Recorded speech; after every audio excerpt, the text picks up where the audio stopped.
have the bollocks. Do you really want to go toe-to-toe with me on that? You've completely, like, what are we doing here?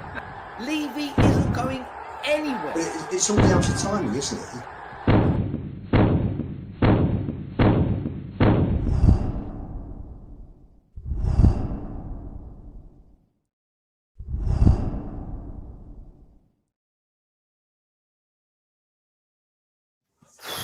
Yes, guys, how you doing? Live. This time we're live. It's working. It's working. You know, guys, this has been Bozo-esque of biggest. But I don't know what's happened. Massive glitches. We were just talking to ourselves for 10 minutes. We were talking. I went through the We whole. were brilliant. We went were through the whole brilliant. introduction to everybody, and then I was like, guys, wait. There's nobody watching this channel. What's going on? We were live, but it hadn't connected to YouTube for some reason. So apologies about all that. We weren't deliberately late. Actually, we started bang on time, but it is what it is, guys. I hope you are all happy and healthy, doing the things you love for those you love to do. But we're back, baby, after another fantastic home performance in the European competitions. We got to talk all about that. We got to talk about what's coming up on the weekend. Thomas Frank, not that much in the way of transfer news, views, and clues, although Sousa has officially joined. Only took about 3 weeks. His paperwork is done. Where are your papers? Well, his papers have been approved. Guys, smash the like, smash the subscribe. You know what to do. Notification button should be squeezed. Comments should be dropped. We've got a 5th guest coming in. We'll do the guest selector in just a minute. Before we do that, we are, of course, available on your Spotify, your Apple, your Amazon pods, all of those platforms. And as I said on the previous show a minute ago, Stel has updated me to let us know that our Spotify numbers are growing every single week. So massive thank you to all of you guys for all of your support on that endeavor. If you are into those sort of platforms, then please give us a follow and a 5-star rating if you approve it. If you approve of it, guys, we are also sponsored, of course, today by OK Jersey. You know what to do. If you're looking for all of your sports athleisure wear and clobber, then you can go and get it by looking up OK Jersey. Whatever you're looking for, new, old, retro, all of the kind of training tops, unbranded, branded, whatever you're looking for, you can get it. But as I've been saying to you guys, if you were one of the people that were pissed off that 1,901 people got in front of you about a certain thing, then and then even more pissed off when you found out that those things were then scalped and stuck on a certain eBay for hundreds of pounds, then maybe you can get your own version by going and searching. If you know, you know. Can't say too much more, but you do get 8% off by sticking in code 5 at checkout. Great to see that the numbers are in. Great to see this one's working. Second time's a charm. Stel, how are you, my man? Good to see you. Yeah, good, thanks. Evening, everyone in the chat, and hello to everyone who's listening to this on a podcast later on. Good to see Spurs playing attacking football, a victory long overdue, and it's needed. It was really, really needed because we were at breaking point as a fan base, let alone the club. As a fan base, we were at breaking point. So let's see what happens. But yeah, happy to see Tottenham play attacking football with a group of shit players. Fantastic. Good to see you, Stel. And the shit manager. We're going to get into it. We're going to get into it. Lubo, Peaky Blinders, Peaky Lubo. How are you, my man? Nice to see you. All good. Yes, getting ready for Millwall next season, as one of the comments said. or better, actually, Birmingham. Yeah. Mind you, no, we're not going down now, are we? We're not going down. Yeah, all good. No, good performance Tuesday. You know, it was nice as walked in the front door. My son turned around to me and said, "Isn't it nice to see us? You know, we walked in, we've won a game and at home." Which summed it up. So happy days. We're on our way to Budapest. Might be. European football just hits a little bit different when we play at home. Johnny, how you doing, mate? Good to see you. You okay? Yeah, thanks for the intro, Lubo Shelby. Very good. Yeah, I had that winning feeling, but now it's gone. Yeah, that was me, buzzing and an adrenaline rush, a shot up the backside. Really enjoyed the night, and then, of course, we see the foot and Bogbau's injury, so it took the shine off it. But listen, always great. Can't wait for Mondays and Thursdays. I know everyone in the chat's loving it, guys. Oh, I want that foot. The old Susan Boyle. Oh, the Susan Boyle. Hey, cankles. Oh, I love a cankle. Love a bird with a cankle or two. Everyone in the chat, lovely to see you. Lovely to hit there. You know what to do. Hit the like button. And if you're here for the first time, hit that subscribe button. We're trying to get to 30,000. Couldn't do it without you. Do you know what? You know it's Thursday night. Oh, sorry, Lubo. No, there should be plenty of like buttons. You've got a hat show tonight. You've got singing now with Johnny, and I'm sure Sean's going to come out with a few impersonations as well. So he's going to get his guitar out. Working hard on the pronunciation. 6-7. Anyway, we're going to find out. Guys. It's a Thursday night, so we wouldn't be a 4. Which window, Sean? 5. When 4 become 5. Let's find out who is in the hot seat this evening. Let's run the guest selector.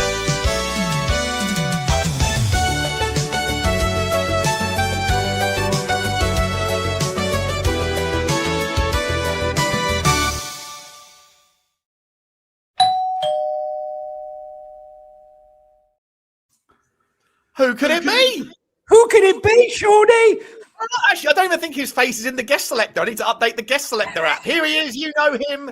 You might, if you go to Tottenham games, you see him as a double act. Give us a P. Give us a P. Welcome to the show, Mr. Panini. How are you, buddy? Good to see you, Phil. Evening all. Nice to be on. Thanks for having me. I can't believe of all the people that need to take heat from this football club, and all of us fans, Susan Boyle caught a stray on a Thursday night. Unbelievable. Yeah. Unbelievable. I should take a stray, to be honest. I'm quite partial to a bit of a cankle, Yeah. I've been there myself. So fair play, but I don't know why we've got to have a go. Celebrate. Takes all sorts, Sean, as you hopefully know. Listen, she's not so bad since she started shaving, Susan. Yeah. Big up to Suze. Respect the Boyle. Come on. Respect the Boyle.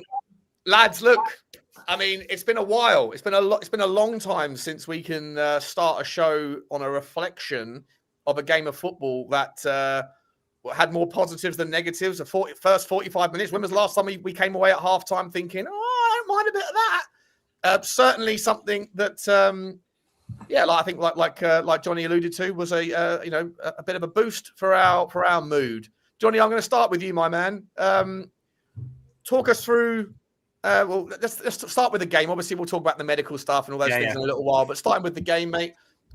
Interesting tactics. Jed Spence being placed on the left-hand side. We didn't really have many options. The only real option there was Kolo Muani. What was your thoughts on the tactics and the setup by our boy Tommy the Tank? Well, listen, needs must, and I thought it was an interesting setup. Even though I advocated for Kolo Muani to be signed, he's been a major disappointment on every single front and every metric. I was glad that he was dropped, I'll be honest, and I was happy with the setup. I'll be honest with you, I came into the game thinking we were going to lose 3-1. They'd only lost one game at home in the Bundesliga against Bayern Munich, and they'd only lost one game in the Champions League against Manchester City, 4-1 at City. And I had average goal per game ratio of 3.5. So I was expecting the worst, I'll be brutally honest. But we came out like, I don't know, maybe they brought a new medical guy in and they gave him a shot or something. I don't know what happened. But I haven't seen an opening like that for quite a considerable amount of time. And it was infectious. I think the crowd latched onto it very quickly. And just as the bad atmosphere latches onto the players, I think those opening few minutes, they really embraced that. And it was a catalyst to drive them forward. And, we scored the first goal. I thought Odegaard had a fantastic first half, linking up with Porro. And I thought we were all over them before the red card. I don't like to see a red card like that. I'm happy that it happened, but personally, I wasn't overly happy with the red card if it had been given against us, because I don't think there was any intent. But that's the rules, and so accept it. I thought Dom Solanke was quite brave celebrating the back heel, which came off his cankles and went in the back of the net. It was great. We went in at 2-0. My worry was we pressed so well in that first half. Xavi Simons looked fantastic and all the rest of it. We're seeing 10 men. Yeah. I thought we played very well in that first half. The problem I had, Sean, was in the second half. We started to drop off. First of all, we sat back and then we started to tire and drop off. I won't talk about the injury because we'll come on to that because that's a quite big focal point. But what really made me angry in that second half was when Kolo Muani came on as a sub and Xavi Simons was putting through balls for him and he couldn't even be asked to run for them. And Jed Spence managed to get on through one of the balls down that left-hand side that he just completely gave up on. If you don't want to be at the club, then get on your plane and get out the club, right? I'd be happy to get rid of him and have the one less player. If he's not going to commit, if you can't commit for the next 3 months on your bike. Listen, I thought it was a fantastic performance, but again, we could have thrown it away in those last few minutes. Adeyemi racing through and treading on the ball, a fantastic save by Vicario late on. But if you'd have asked me to take, if I would have taken a 2-0 win or a 1-0 win against Borussia Dortmund and leave us sitting in 4th, which transferred to be 5th place, I would have taken it. I thought Xavi Simons had his best game for Spurs. I thought Jed Spence had a really good game. I thought Pedro Porro was very good as well. Lots of positives. I still don't think... The one thing I noticed which was different, but it sort of tailed off, was the fact that Dom Solanke can hold a ball up, and he was bringing others into play in that first half, but then sort of died off. My worry is if he carries on and we carry on playing him every single week, because he's nowhere near a 90-minute player just now, that we're going to get him injured as well, and we're going to be in real trouble. We know we lost Bergvall and Simmons for Burnley probably, so no chance Simmons can play with that. No, cankle. But look, I can understand why people throw in the thing that it was only 10 players, and if you're glass half full or half empty, you'll say it was 10 men. But having suffered that many games without a victory at home this season, I was over the moon to walk out of that stadium a winner. That's all we want, is a winner. To be a winner, walking out of that stadium, and a nice performance as well, which it was. And a nice performance, yeah. Look, we can criticise. You can definitely criticise, and I'm sure many will. But I prefer to err on the side of caution. Will it be different against Burnley? Of course, it will be different, because in Europe they're a lot more open. The tackling isn't as tough. I mean, we saw that tackle from Xavi Simons in the second half when he came sliding through and like fist pumped. You know, listen, it was good. I was delighted with it, really. All right, thanks, mate. Phil, come to you, mate. Same sort of question. Obviously, what was your overall thoughts? What was your expectations going in? Couple of words, if you want, for Junai Byfield getting his debut as well. Love to hear your thoughts on that. And just overall, does it change anything for you going into a tough game? And it is an important game. Those 3 points against Burnley are important. We'll talk about the actual game later, but just discuss what your thoughts were on the Dortmund game, my man. Well, first of all, I think you're right to shout out the youngster making his debut, and love to see that all the players signed his shirt afterwards. You know, as someone whose family's been involved in football, that moment when your family member makes their debut, to get that over the line. You know, he's been at the club since he was 8. So to finally make that final step and make an appearance for the first team, it's obviously a dream come true. All of us would love to represent Spurs at any level, and he's done so in the Champions League, the so-called highest echelon, I suppose, these days. So huge congrats to him and his family. Massive achievement. But now, that's ticked.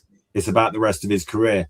He's got to build on it. He's got to try and carve out a career for himself. If he's good enough and he can do so at Spurs, all power to him. So he's a big lad for 17. He's a big lad for 17. So, just clearly, 17 as well. Just 17. Yeah, of course. December. Absolutely.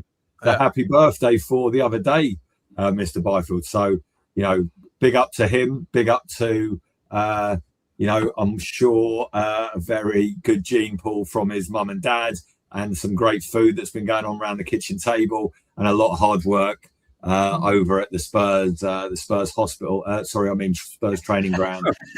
Same thing, Phil. Same thing.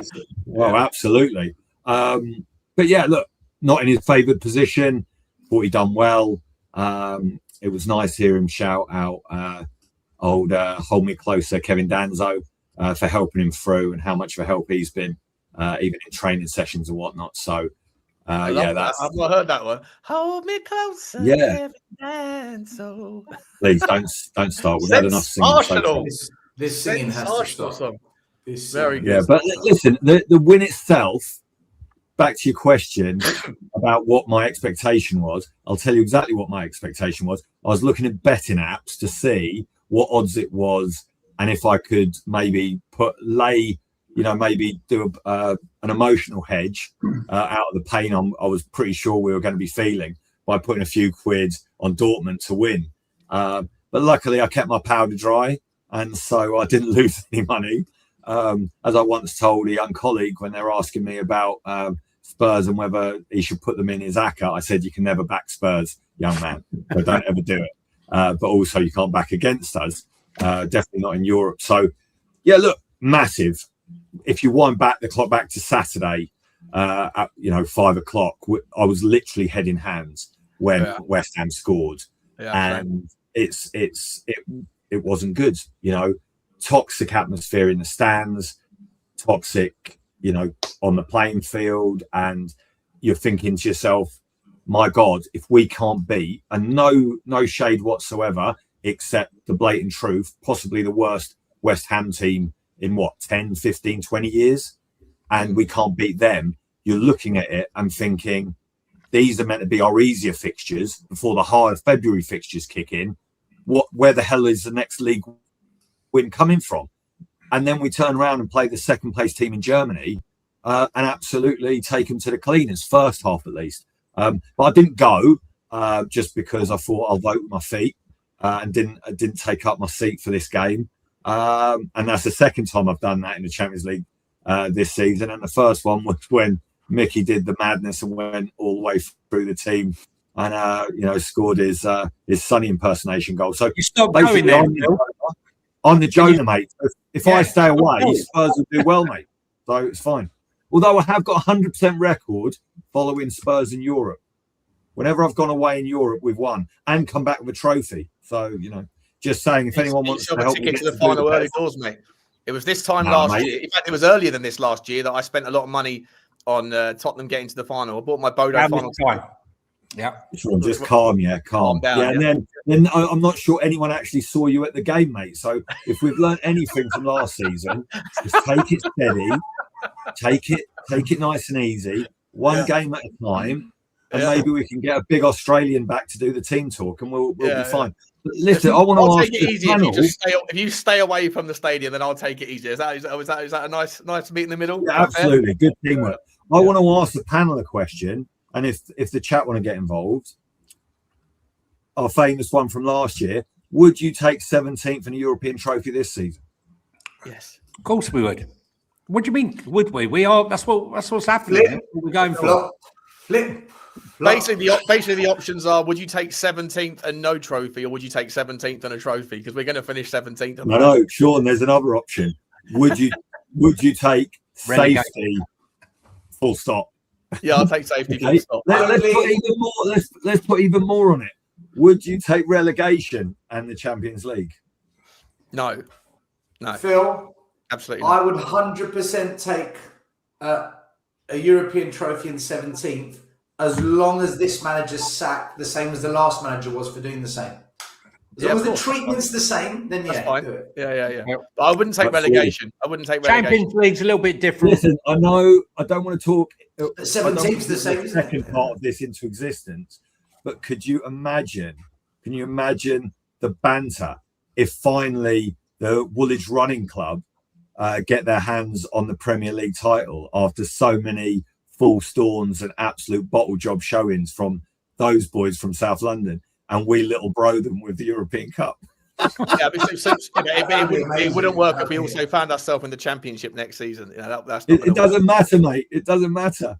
I think it does. If you've got your hand on that big ear trophy, mate, it carries a lot of weight around these parts. Yeah, I'm looking forward to it. Listen, I don't think any of the above's going to happen. Any of the above's going to happen. But I know, but would you take just quickly, because we've got to go back to the game in a second, but just to finish off this little mini segment, would you actually take the Champions League trophy and relegation? Yes. You would. Yeah, I'm going to Wrexham next year, mate. I'm all right. I honestly don't know. I honestly don't know. Imagine going away to Leighton Orient singing "Champions of Europe." Playing Aston Villa in the Super League, the Super Cup final, not Super League, the Super Cup final. Before we go to Leighton Orient away. Amazing. Yeah. Amazing. Oh, let's rotate. We got a tough game. We got a tough game against Derby County on the weekend, boys. Listen, we could ask ourselves another serious question then. Can the players do it on a wet Wednesday in Stoke? It's true. You know? It's true. I don't think I would. I think the Premier League for me is too.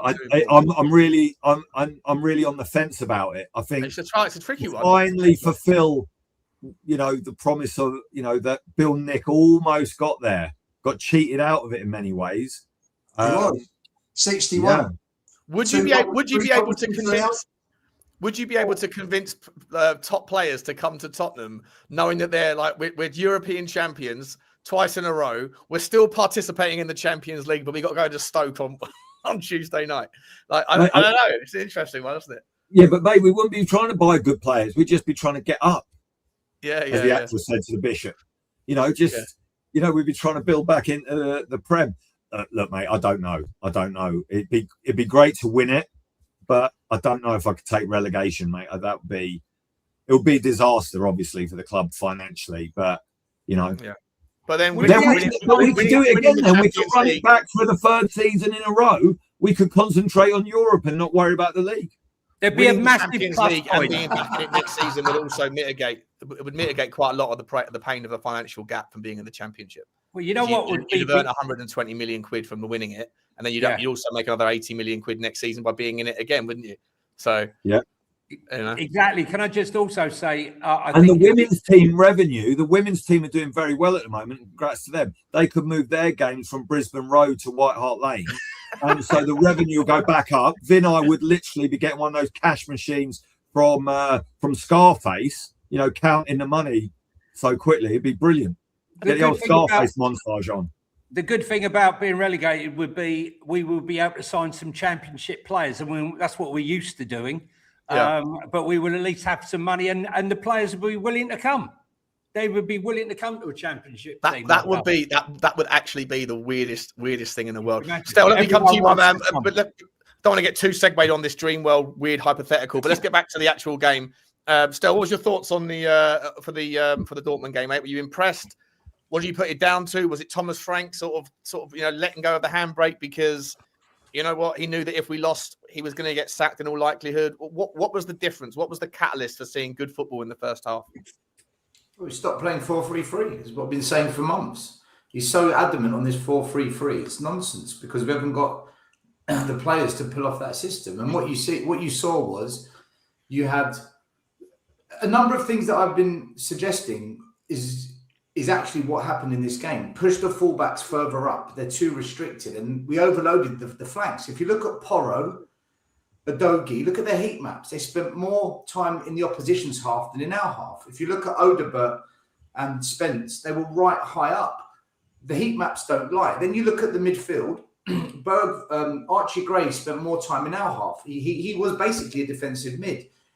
And the reason Simmons had a decent games is because, like I've been saying, at Leipzig, he played with two up top in the attacking mid, not this two players behind him.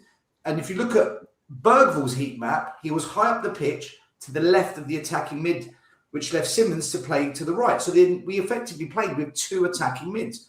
This is what I've been saying.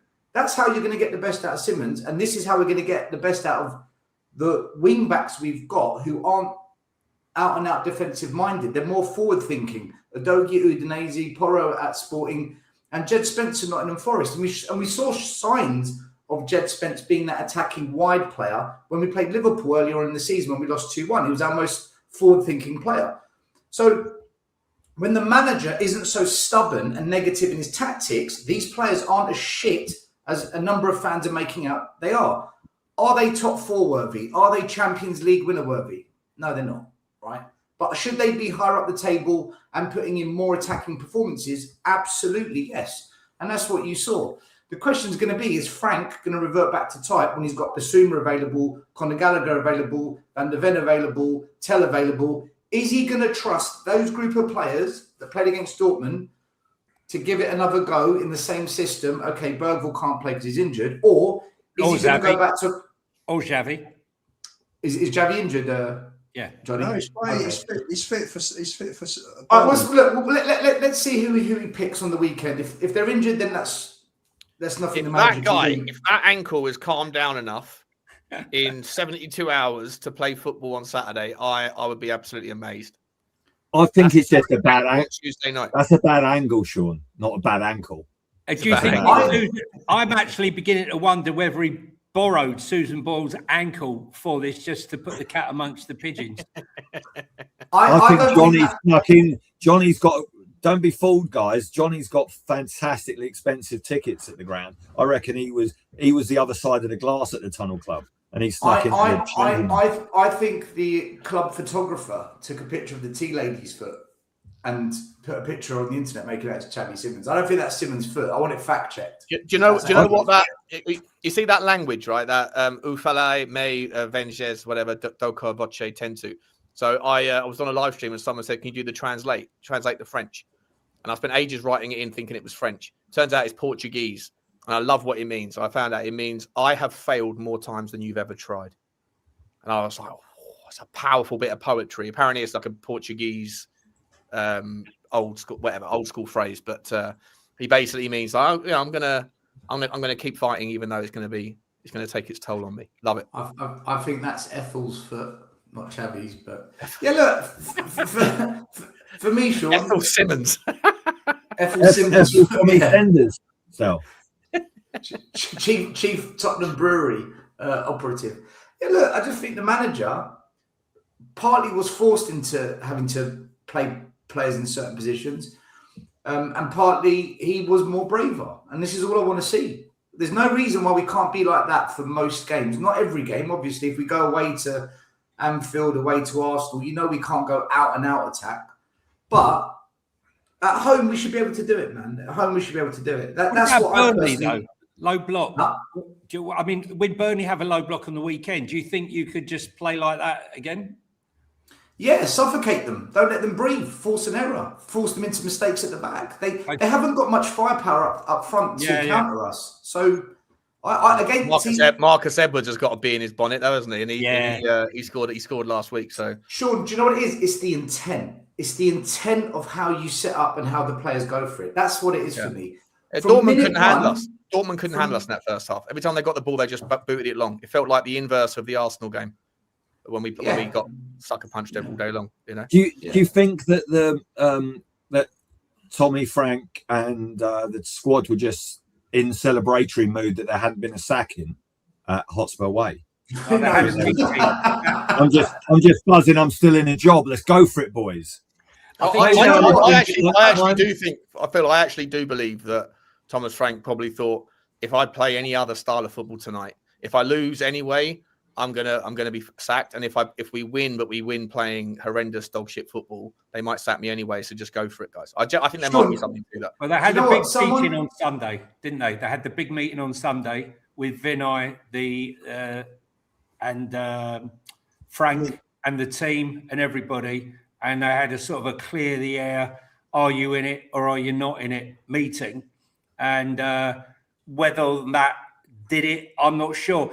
There was just one other thing I wanted to add and ask the guys in the chat and obviously here. there's lots of rumours that Heitinger was very much involved in training this week. How much of that? How much do you think of what he may have introduced? I'm surmising. Don't know for sure. Do you think he might have switched some of the things that we were doing? And do you think any of those were evident in the game we saw on Tuesday night? Let's bring. What I think might have happened. Can we quickly bring Lubo in, because Lubo hasn't said a word. It's been half an hour. We got sidetracked 400 times. Sorry, Lubo. Start with your answer to Johnny, and then give us your take on the game, mate, and then we can get back into the round table. I think Frank had no choice, but he was in the last chance saloon. May as well throw, caution to the wind. I looked at the team when I saw the 11 players that have been picked. I thought, number one, he's been brave. He's left Moani out, because it would have been very easy to have played him.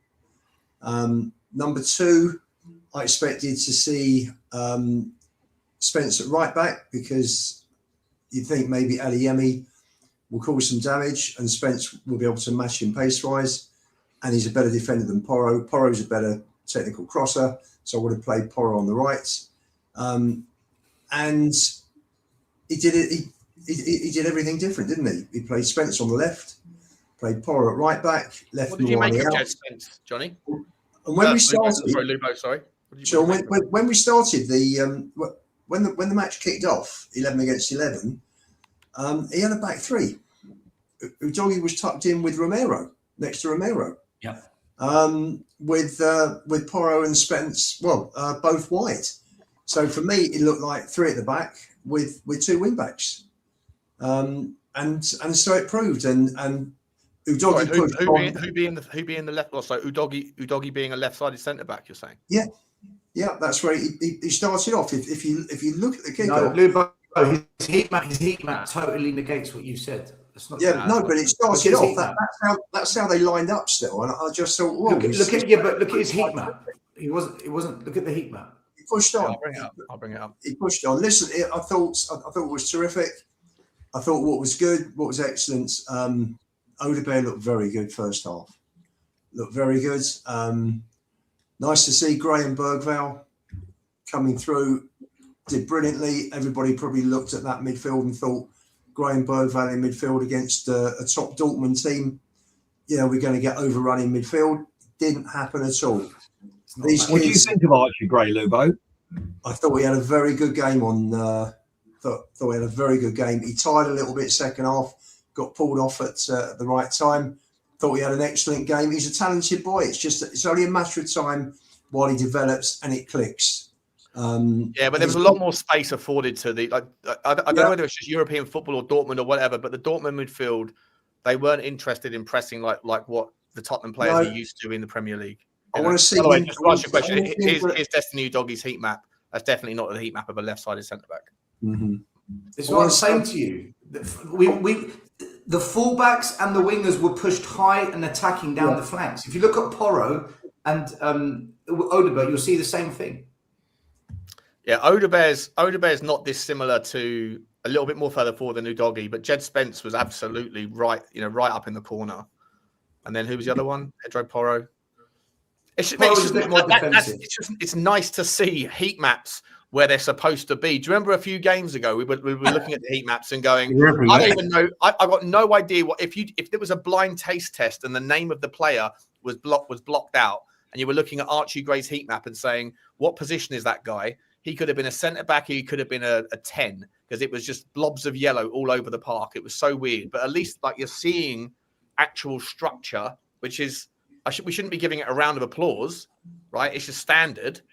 But sometimes when you actually have people playing what they're supposed to be and people knowing where your teammate is going to be when he should be there, it just makes things a little bit easier. In previous weeks, we've had Archie. Let's have a look at Archie Gray.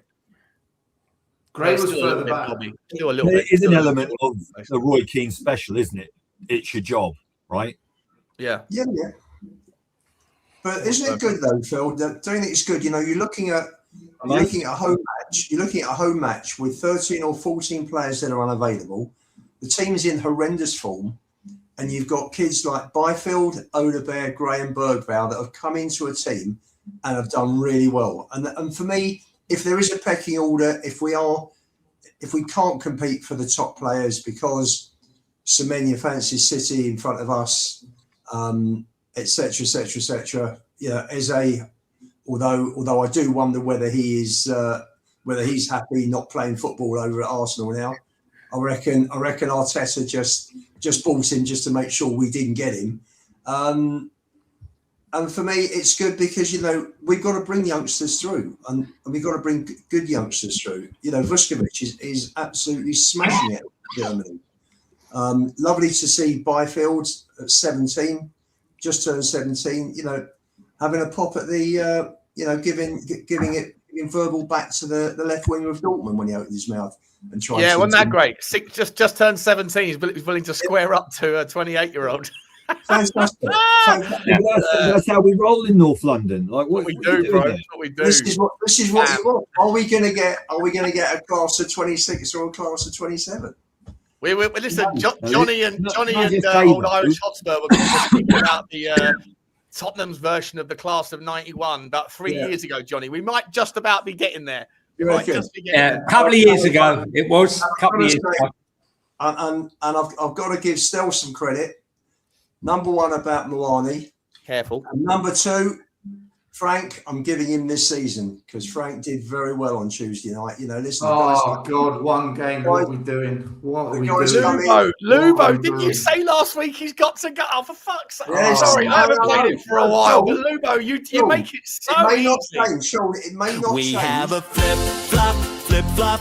Everyone changes their mind. Like they didn't say that last time. We have a flip-flop, trying to erase the past. Well, buddy, you're having a laugh. It's coming in the post to you, Lubo. I'm sending it in the post, my man. Out. That's okay. Listen, you were screaming on Sava's channel. No, I never want to see Simmons in a Spurs shirt again. Screaming. I'm delighted to see people proving me wrong. That's all. Yeah, fair play. Change your mind more than a woman. No, he does this every week. Listen, Frank may well go next month at the end of the season. But at the end of the day, listen, the guys. He may be gone by 5:15 on Saturday, lads. It could be. Listen, by 5:17, Lubo will be on Sava's channel going, he's got to go. He's got to go. But you just give him the whole season, Lubo. You just gave him the season. Hold on. Actually, Lubo didn't say give him to the end of the season. He just congratulated Stel on saying you've got to give him to the end of the season. I never said No. That's not what Lubo said. I want him gone. Lubo just said, I'm giving him till the end of the season. Correct, Lubo? No, I didn't. No. I said well done to Stel. Number one for Mawani. Number two for saying I give Frank till the end of the season. I apologise then. I apologise. Listen, as my predecessor used to say, we've got one of these and two of these, yeah? Come on, big up. Hang on, people are asking for flip-flop merch, Sean. Can we produce some flip-flop merchandise? Yeah, of course we can. Flip-flop t-shirts, flip-flop hats, and maybe even some flip-flops. I'll see if we get a sponsorship by Javiana, and we'll see if we can get the brand, the Spurs Five brand, embedded on the bottom of the sandwich. Well, what you should do as a commercially minded outfit, you should get flip-flops in different colour of Spurs kits with each member of the Spurs Five's face on, and people could just have whoever they think is the biggest flip-flops face on. Yeah. You're saying the new version of the ones and zeros game, rather than like Jersey can make them for us. Okay, Jersey make them, 100%. In fact, I've got a new website called OK Flip-Flop. Okay, flip-flops. More than okay flip-flops. Javiana with one letter changed the wrong way round. If we take creativity to a new level, the Monday after Budapest, Stel will come on and go, my manager. Budapest. Stel will go, Frank, you've got to have 10 games next season. There's a scene that's entirely possible, unfortunately. Yeah. One good performance, and look, it's all fixed. We're back. Now, I want to ask a question, right? Because Do you want to be the host, obviously- Phil? Do you want to be the host? no. You invite the geezer on, I'm he not takes saying you're over. not doing a good job, but no, I'll leave it to you for a moment Phil longer. P5. I just want to ask a question, right? The Spurs Five takeover. There's a coup going on here in the Phil studio. Earlier, and a lot of people obviously are wowed by the performance and by Spence in particular. But he could have played, as you said earlier, Johnny, he could have played Mawani. Yeah. But he also could have played Barnett Williams as well, couldn't he? Yeah. It would have been a gamble, Yeah. but it would have been a round peg in a round hole. But instead, he played Jed Spence out of position, and it worked really well. But as a manager that was up against it, was it brave or? I thought it was brave, to be honest with you. Because I actually think it makes a lot of sense, though, Johnny. Yeah. Because we always say that nobody, Jed Spence doesn't connect the dots with anybody in front of him. He doesn't build relationships, right? As good as he is, his best parts of his game on the ball is running with it out, and off the ball it's defending 1-on-1. Right? Like you stick him on the left wing, there's nobody to pass it to, right? Because you just go on then, be your selfish self. Just do your thing. And I thought he did really well. I love his Instagram. Spence. Free Jed Spence. Yeah, I love the Instagram post the next day when he put in locked in another position. Instead of locked in the jail, he locked in another position. Look, I've seen him marauding down the right-hand side in an advanced position for Forest. And that was when he became a club signing under Conte. I was excited about the player that we signed. But hey-ho, listen. Interested to see what happens. Sensational, by the way. That Queen Ellie, bravo. Waka waka, 17, we were the best. We were the best. Good one, Ellie. We'll put it down to you. We'll be right. We've lost it. We've lost the plot. Going back to an earlier question, though, I think Johnny Hytinger probably saw by the second day of training that we hadn't had a shot on goal in training, and he started coaching some attacking. I think he's involved. From what I was told, we got a special guest on tomorrow who will maybe give us some insight into that. But listen, I think something was different. I'm just asking the question, has Hytinger had a change or added something? I'm sorry, but, Matty Wells, what has his career been? Hytinger has come through from Ajax, played in a World Cup. Hold on. Since Wellesley left after he's a crap manager. He's a crap manager, Hytinger. Go look at his record. He's awful. Ajax B team, Ajax first team. They never played. Everyone's like still. You think no, facts. He was shit. He got sacked. Go look at how they played. It wasn't like that. Yeah, but to be fair, a lot of good coaches. Liverpool, mate. A lot of good coaches don't do well. Arnie Slot was the manager of Liverpool, not Hytinger. Arnie Slot plays like that everywhere he goes. Sean, fill him in, mate. Fill him in about the Liverpool fans, what the Liverpool fans were saying. I don't care what they say. They are Liverpool fans. The tactician behind Slot's success is, I forgot his name, is it Hership or his first name Schlop, something like that? He was the same guy Arnie Slot had at Feyenoord when they played like that. I don't know, but either way, I'm just saying that there are a hell of a lot of Liverpool fans that are saying that they were gutted that Hytinger should have gone to Liverpool and he went to Tottenham instead. Sean, one of the reasons Spence was so good yesterday is because you can play him in an advanced position when you've got Udogie fit playing behind you. Because for all the slagging off and slating people give Udogie is a good player in that position. If you look at our record with him in the team, with Ange and Frank, we win a lot more games when Udogie starts on the pitch.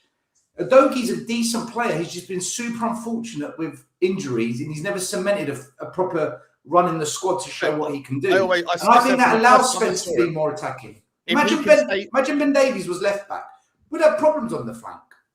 If Udogie can stay fit, and this is where I genuinely think that there are similarities in the way that he plays to a young Reece James. Like physically, the way he drives the ball, the way he can defend, the way he can pass the ball, the way he can whip the ball with his left foot, and the way that he can come inside as well. And I thought the way that he come inside in that first 15, 20 minutes and then spread it across to Odebear with consummate ease with his right foot as much as his left. I was like, this looks like the Reece James back when Reece James was 21, 22 years old. The problem is that Reece James also had horrendous injuries because of his frame and the requirements of playing fullback football when you are built like a boxer. And I think that they're different injuries. Obviously, Reece James had horrendous hamstring problems, and Udogie has horrendous quad muscle problems. But if you can keep Udogie fit, I believe that there is a really, really good player in there. He's playing in the midfield now, Sean, Reece James. And because it's less work on his body. Yeah. I mean, could we see a situation where Udogie is shifted into position? Sometimes, look, it's happened time and time again in football. In many clubs, through adversity and being forced into doing things you might not naturally do if you had a full team, you find solutions to problems and you find like players in certain positions. Reece James playing in that position was filling a hole more so than that was the plan for him all along. So we shall Johnny, see. Exhibit A, Gareth Bale. Thank you very much. Johnny. Thank you very much. Johnny, let's go with the notion, right? Let's just say I agree that Heitinger had an trial of Phil P. Let's say Heitinger's come in, right? Yeah. Let's say Heitinger's come in. He's making us more attacking. He's moved a couple of pieces, changed the formation, but all this is changing. We're so much better. What does that say about the manager then? If this guy had to come in to sort it out, what does that say about the manager then? Surely. Listen, and our attack, we should become an attacking team. We had to bring in an ex-centre half as well. We had to bring in a coach to sort out the manager. Look, the also, guys. I don't want to get anyone rattled or trigger anyone. So I know when I mention this name, it's like kryptonite in the fan base. But if anyone remembers a certain game at Anfield, I believe it was the second leg of the League Cup semi-final last year. Didn't Ange Postecoglou play Jed Spence wide right towards the end of the game? So maybe he left all his coaching files behind him and Frank just leaked it. Jed Spence, it was Aston Villa in the FA Cup. Aston Villa away, Jed Spence played in front of Pedro Porro, and we were all going, well, we wanted to see both of those players playing on the right-hand side, but we all presumed we'd see Jed Spence the other way round. Pedro Porro more advanced. Yeah. Look, it didn't work though. We got stuffed that game. Was it 2-0, 3-0? I forget what it was. Andrew just trolling Johnny because Johnny, you were a big advocate of the other way around, weren't you? Yeah, I was. Can I just say, Stel, look, I'm not saying that he's coming. Look, all I'm saying is... I'm saying if he has, what does it say about the manager? Partnerships, look, certain partnerships, we needed something. I didn't want... Ryan Mason, and I didn't want Matty Wells. I wanted someone of substance who's played the game. Look, you can say many things about Heitinger. What he has got, he's come through the Ajax Academy. He's played for Holland, right? And he has experience. He knows football. He knows players. I would rather have someone like that in the changing room, giving it some large and saying to them, what are you fucking talking about? I was a footballer, mate. I played for Holland. Right, I did this, I did that. Well, what have you done? Like, what you done? You're at the start of your career, okay? Matty Wells, with the greatest respect, what has he done? He hasn't done anything. I'm not saying he was terrible. I just feel that maybe there's just that bit of respect because Heitinga is meant to be an absolute nut job. Look, But Johnny, that's my question is, who's setting up the team then? Is it the coach? Maybe they're doing it in conjunction, Stel. Maybe they do seem to have a lot of meetings. They do seem to talk a lot between them, don't they? So Frank can't get it right unless he's got a coach there to help him. But most people, listen, look at Arteta. Every time there's a set piece, the geezer in the grey hairs running up and snuggling into his jacket. He's there every time. Sir Alex Ferguson changed assistant managers God knows how many times. Okay, you're talking about the greatest. What about all the others? Yeah, I'm showing that a good manager doesn't depend on the assistant in order to have the team winning games. The assistant coach is there to assist in the training of how the manager wants the team to go about their football. And maybe the coach will point out that, you might want to look at that with this player, or I've heard this, we need to address that. It's like your eyes and your ears, but it should always stem from the manager. Otherwise, why are you paying the manager £8 million a year if the coach that comes in on, a couple $100,000 a year? I think you're playing down the coach's role. I just think that. No, I'm questioning the manager's role here, Johnny. I'm questioning the because manager's you're role. looking to like find the negative in it. What I'm trying to say to you. No, I'm questioning why is it wait, 1 second, guys. 1 second. One at a time. It's not a negative. I'm asking, why is it whenever I ask a question, it's negative? Right? Guys, Well, one at a ask time. question One without at a being time. negative. Johnny, finish your point, and then Stell, you can. No. All I'm saying to you is Stop that the negative bashing, man. I'm Do I have to pull out the order? Do I have to do it? All right, listen. He called me negative for bashing Moani. Now look. I haven't mentioned Moani here. I mentioned him that he was crap. I'm pointing out how you called me negative when I called him out last 3 months ago. Order in the house. Listen, what I'm trying to say is that every top manager, when you look on the bench, you see Pep going on and having conversation with the guy. You see Arteta with I've forgotten who his name is, the guy who was always there, the little guy with the sort of greyish hair or blondish hair. He's always there. He's always in his ear. They're always talking. All I'm saying to you is there's a team of people behind, right? It's about teamwork, right? And there's a whole bunch of people. I think if you're asking me who's I'm most disappointed in of all the people that have been appointment, it's Cochrane. I was told and heard so much about Cochrane. He's gone on. He's left Spurs. He's gone on to England, and Tommy Tuchel, was desperate to have him. He's top coach, and I don't see him doing anything other than sitting there and pointing out something on the iPad. All I'm saying is maybe with the experience that Heitinger's had, he's got more credibility in the dressing room and under training. I don't know it for sure. I'm surmising. One swallow, as you say, Stel, as you said quite rightly before, one swallow don't make a summer is one game. We can't deduce anything from that game. And if we go to Burnley on the weekend, which they'll be tenacious, there'll be a low block, they'll want to win because it's shit or bust for them. It's going to be a different game, a totally different game. And if it reverts back to before, we'll be having the same conversation. Yeah, look, let's move the conversation forward. We've got quite a lot of topics to speak on tonight, believe it or not, despite the fact that we're doing nothing in the transfer window. Although we have, is there a transfer window? Yeah, believe it or not, apparently so. You mean one of only 2 opportunities per season where you can actually improve your team? The most important. And every part. single time a transfer window comes around, they pull us back in, just like this video does.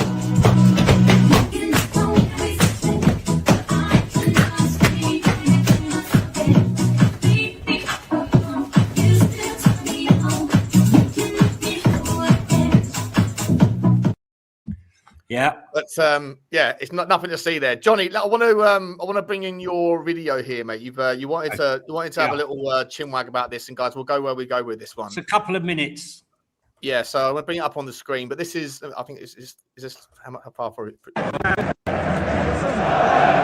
can talk over it, Johnny. But this is like, I know you edited it. I mean, you could clearly see that he's limping and he's struggling, right? And I thought to myself, well, we've got injuries, but get him off. He's still trying to run it off. Over how long a period was this? This was the whole video was over about 7 and 8 minutes. And now he's gone down eventually. And they're looking at him, he's crouched down, and then he sits down.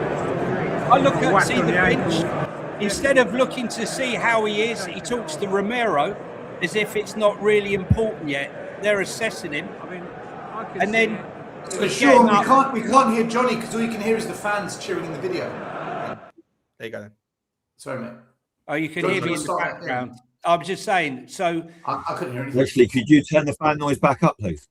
Yeah. You're such a dick.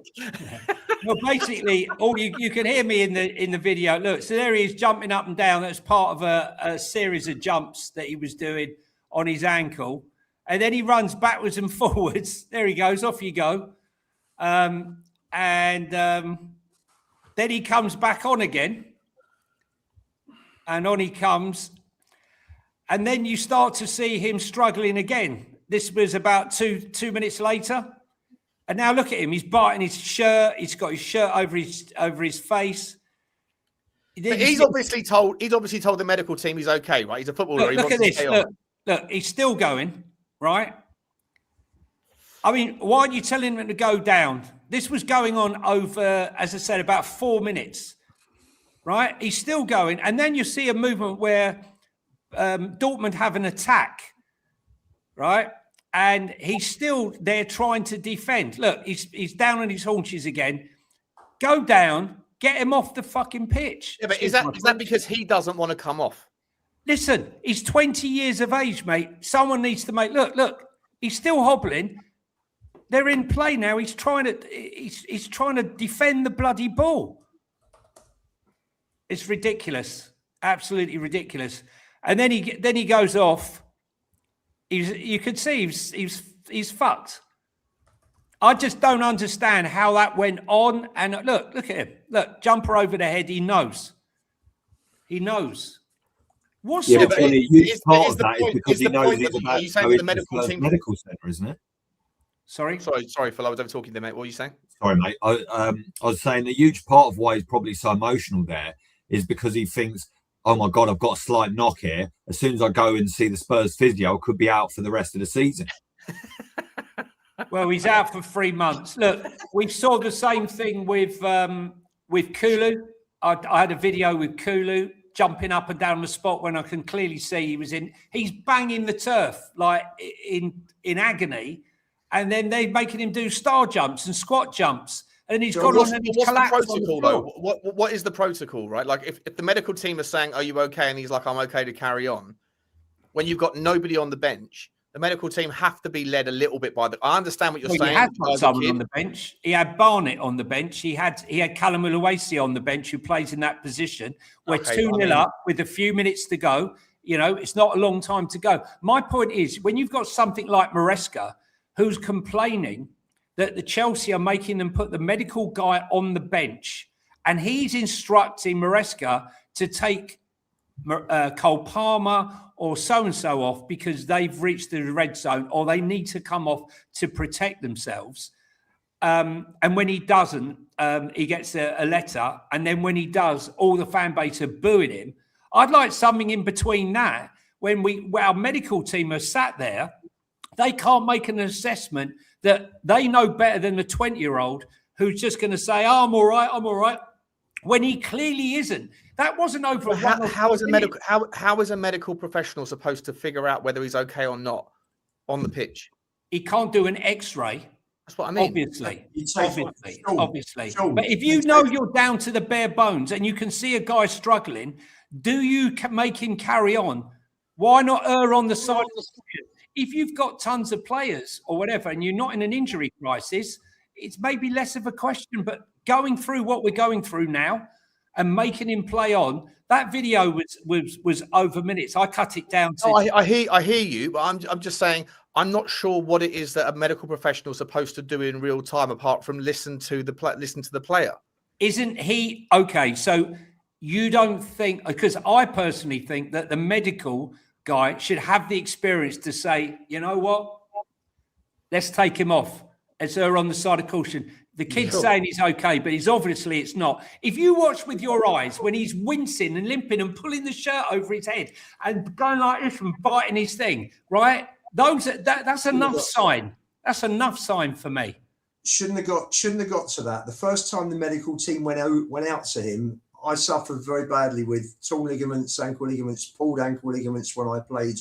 As a player, you know when your ankle's gone, you know. And if he's out for 3 months, then he would have known he should have gone straight off. Are we also suggesting, by the way, that the extra 3 or 4 minutes of him running around is the difference between him missing a week versus 3 months? Well, we don't know. We don't know. We're surmising. Right, so we're speculating that those 3 minutes were the cause of the 3-month injury, which I think is another stretch. I didn't say it is, but jumping up and down on an injury, right? If you went down to the hospital and you said, "Oh, I think I've been in agony," are they going to make you start doing squat jumps? I don't know. But I don't know either. With Kulu, we saw it with Dragusin, we saw with Bentancur coming off. I hear you, Johnny. I'm just saying that I think maybe as non-professional footballers who don't know what it's like to be the adrenaline, the desire to stay on the pitch, don't know that feeling. Also, not being a medical expert, I think that yes, you could look at the history of the 5 or 6 names that you were about to drop there, which we've spoken about previously, and go, we need to learn a lesson. I 100% agree with you. And I 100% agree with you that it looked obvious that he was in pain and shouldn't have been on there. But I think we're also looking at the outcome and then reverse engineering it to say that the medical team are responsible here. And I think the medical team are responsible for certain things, but I'm not entirely sure what's the perfect scenario to play out in that regard. But can I just say, during that video, hang on, Phil, just one sec, right? During that video, you can hear me saying throughout the video, clearly, what the hell is going on? Take him off. We got an injury crisis. He's obviously in pain. Why are you making him continue? Take him off. Why is he wincing? They weren't necessarily making him continue. Well, they allowed him to continue. Well, that's what I mean, but Johnny, we don't know the protocol, do we? That's what I'm saying. Like, we're not experts on playing football. We're not experts in the medical side. I'm saying I hear your point, but I think we're also reverse engineering it and saying because he's out for 3 months, had we done that differently, he wouldn't. Why is he limping? Why is he wincing? Why is he wincing? People limp all the fucking time in football, mate. It's like people play injured all the time. People are always nursing injuries. I don't know. I'm just saying I don't think I don't think it's as simple as saying we got 11 fit players. This has happened before, and personally, maybe that's the reason why they kept him on, because we've only got 11 fit players. Well, we had Callum Willowacy, who plays in his position. He's captain. He's never played a minute for Tottenham, has he? Pardon? Has he ever played a minute? Well, no, there's Junai Byfield, but they brought him on. But they didn't want to. Yeah, I know. Look, the only thing here, I think hindsight, Johnny, you're absolutely spot on. But what I saw in that video as well, after he has done his little mini warm-up that's probably completely ripped whatever was holding together for whatever last threads of sinew were still holding on to one another out, he actually looked like he was moving a bit freer when he came back onto the pitch, and I think then started maybe his age, Phil, of course, Johnny, exactly. So overall you're right, but I think in the predicament Spurs were in, he probably thought, I'm helping the team by staying on, so it's a bit of a selfless one. But also, I think the difficulty is he's probably not experienced enough, exactly, know his own body enough to be able to know, is this just an impact injury? In which case, it's going to be painful. But listen, I think it was Strachan who once said in an interview, someone asked him, when have you ever played through pain or played with an injury? And he said, the last time I played without an injury was when I was back. And pain-free was when I was 19. Right. Footballers are always playing with knocks. They're all jabbed up on painkilling injections, all that stuff. But this, in particular, the crisis that there's to do with Spurs and the medical situation at Spurs, and it's very difficult to know, are we just cursed with bad luck? Are we cursed with absolutely horrific, people within the department? But I know I made light of it earlier, but it does seem to me that as soon as a player goes anywhere near that medical department, they are absolutely finished. They were advertising on LinkedIn, in fairness. Yeah. So it said no experience. Yeah, we do have to inquire whether there is consequences for that, that the pitch, right, or the training ground. It's beyond coincidence. You can't say 3-4 years running that Tottenham have had the most amount of high frequency injuries where they haven't got back in time. There has to be some questions asked about, are the medical, and by the way, we've had 2 or 3 different iterations of medical teams in that period as well. Is it just that these guys are abjectly inept at their job relative to other medical teams? Or is it maybe that the fact that there's, 2 foot underneath that grass pitch where Tottenham players play more frequently than anyone else, that there is a bunch of concrete and a fucking artificial pitch? Does that have something to do with it? Does the training ground, the fact that there's artificial pitches, I've got no idea, but there has to be some sort of, it can't just be bad luck and it can't just be bad medical advice. There has to be something else, because it's just got to the point where it happens too often for it to just be, Sure. Weirdly, and it hasn't actually happened yet, and touch wood it won't, but obviously it'll happen the next time we play a home game. The first time I went into the new White Hart Lane and for the test event, we went down to pitch side and we looked, and the runoff after you get to the byline, I just thought, I just thought, for God's sake, any winger, and maybe that's why we don't attack very well, because all the wingers are thinking, if I run at any sort of pace, as soon as I hit the edge of the 18-yard box, I've got to start putting on the brakes, because otherwise I'm going to end up in the third row. Corner kicks and the throw-ins, you have to climb a bloody mountain before you get to release the ball.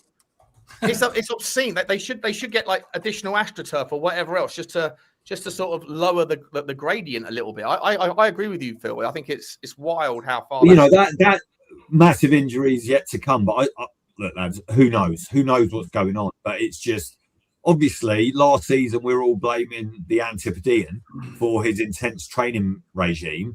Yeah. And obviously it's still having an effect even on players that weren't signed during that period. So, you know, thanks, Ange. It's the manager. It's the manager.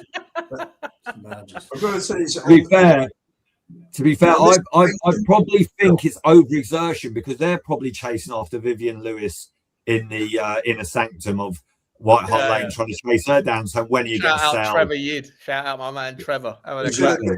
I've got to say, on that occasion with Bergvall, Frank should have walked up and said, "You're off.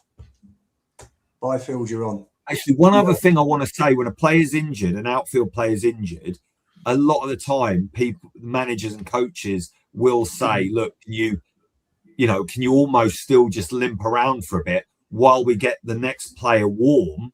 Because otherwise, you're injecting a player who's just been sat in a tracksuit for an hour into a pitch, high intensity game. If they haven't warmed up properly, that could lead to injury as well. So you do see that a lot at any level of football."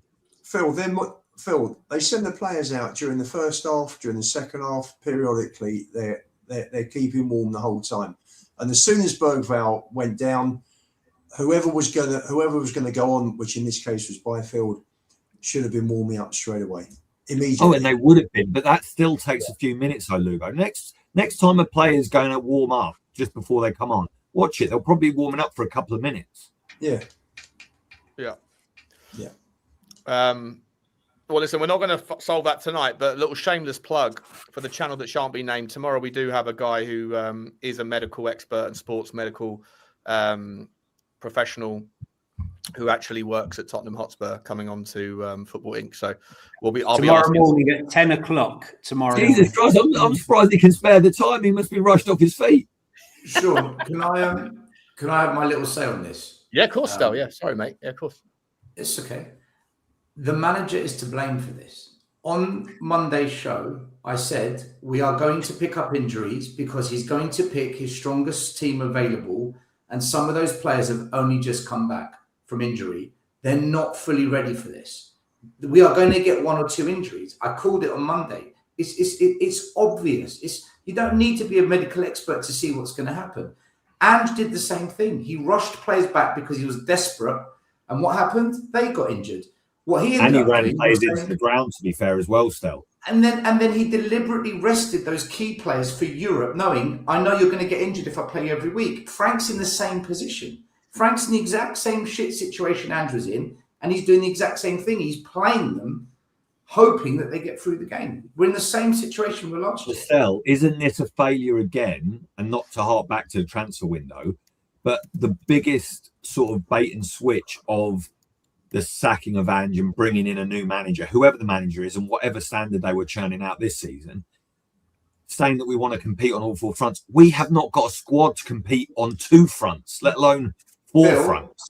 Phil, at the start of the season, right, we were asked the question on this show, where do you think Spurs will finish? What's your prediction? And my prediction was, we can finish in Europe in the league if Frank mugs off all the cups, because we don't have the squad to compete on all four fronts. And I said, no manager under ENIC has ever had a squad to compete on all four fronts. It's why Poch prioritised the league and Champions League. It's why Ange prioritised the Carabao Cup and the Europa. It's why Mourinho prioritised the Carabao Cup over the league. I see it year in, year out. At some point, Frank is going to realise, I've got to mug off something. We are not going to sustain Champions League and the league. We can't do it. It's not possible, unfortunately. That's where I give Frank we have to win in Frankfurt, because those additional 2 games are Frankfurt are out of Europe, Sean. Frankfurt cannot qualify now. They're out. I know they can't. Yeah, so I'm hoping that they're going to play a weakened team. I looked at their team. I watched their team play midweek 2 weeks ago. They're nowhere near as strong as they were last season, in my opinion. I don't recognise half the names on their starting 11, and they are going to rest some of their players because they've got a big game against. They've got Hoffenheim before we play them, and then after we play them, they've got Leverkusen. Yeah, so I think they might rest a couple. Sounds ideal job for Dr. Tottenham then, lads. Yeah, but they've got a grudge against us because they were pissed off we knocked them out last time. So listen, no easy game. If you're going to have a grudge against Spurs, get to the back of the queue, lads. Yeah, There's about 90 clubs that hate Spurs. And about 100,000 supporters as well. Sean, can I just say to Stell that Patricia, she spoke to a friend of mine on the flight to Monaco earlier this year when he said, Jeff. Hi, Jeff. Not Jeff. Son of Jeff. Evening, Jeff. I know Jeff's listening. Evening, my friend. And Patricia said to him, "We do not have the squad to compete on four fronts." I don't need We're in 2 fronts. We're in 2 fronts. They know. We're only in 2 fronts now. Yeah, but to be fair, Perriottici was probably speaking out of his own book, right? Because the more players we sign, the more players that he can then sell to Fiorentina. And He's already done 4. Parattici's so busy building a team for Fiorentina's relegation battle, he's forgotten where he's still employed, the donut. That guy's listen, great, by the way. That bloke has got a dream to get a set of Bluetooth headphones one day, yeah? He wants to be able to bin off the wired headphones. One day he'll earn enough money. Come on. Yeah. Guys, let's just pause. Listen, we'll continue this conversation. The medical conversation is going to carry on, but not sure what the solution is really. Hopefully, we'll get better at it. But let's do some super chats, and then we're going to move into the sort of second half of the show. A user says, "F Somerville, Vinay is Levy in Vinay bodysuit." Well, listen, that Somerville story apparently has been poo-pooed. Ali Gold said that he spoke to people at the club and there's absolutely no truth to it. Thank God. Yeah. We'll talk about the transfer window in the next segment. So, but thank you very much for your super chat there, my man. Sorry, Johnny? I said that should be very short. Yeah. Well, yeah, we'll talk about the absence of it then. We'll talk about that instead. Ant of London fame. Big up to you, Ant. He says, I want the same energy that Frank got against 10 for ENIC. With the total lack of transfer activity when we're on our knees. My sole focus is on ENIC. And it looks like you've got a dollar sign by your number, so I'd imagine that you weren't there at the protest, but we'll add you to the other 150 people of 62,000 that feel the same way. Because it wasn't sensational. The turnout wasn't particularly good, but that will change. I feel like. But listen, the people that were there were on the right side of history, Shawnee. Come on.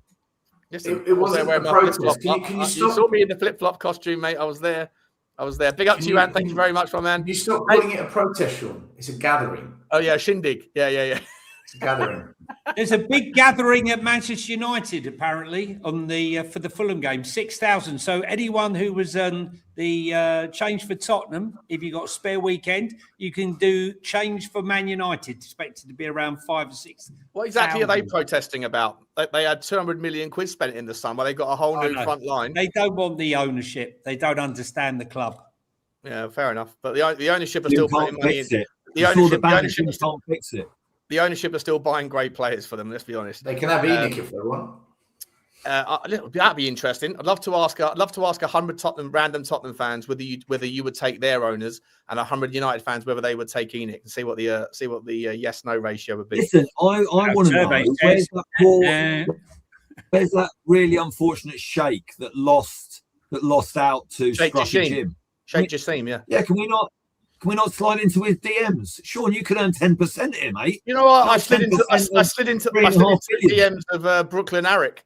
And I said, mate, any chance you can come back with your tech pro stuff? No, mate, get onto the Sheikh. Mate. I don't think he's got a Twitter handle that accepts DMs, but Brooklyn did. So because Brooklyn and I, he follows me. We had a conversation with a back and forth. He's going to come on the channel or on my channel. Can you also find that 150 million pound war chest we were talking about last month? Was that the one that went into the scarf campaign? The scarf fund. The scarf Sweet fund. Jesus, sweet Jesus.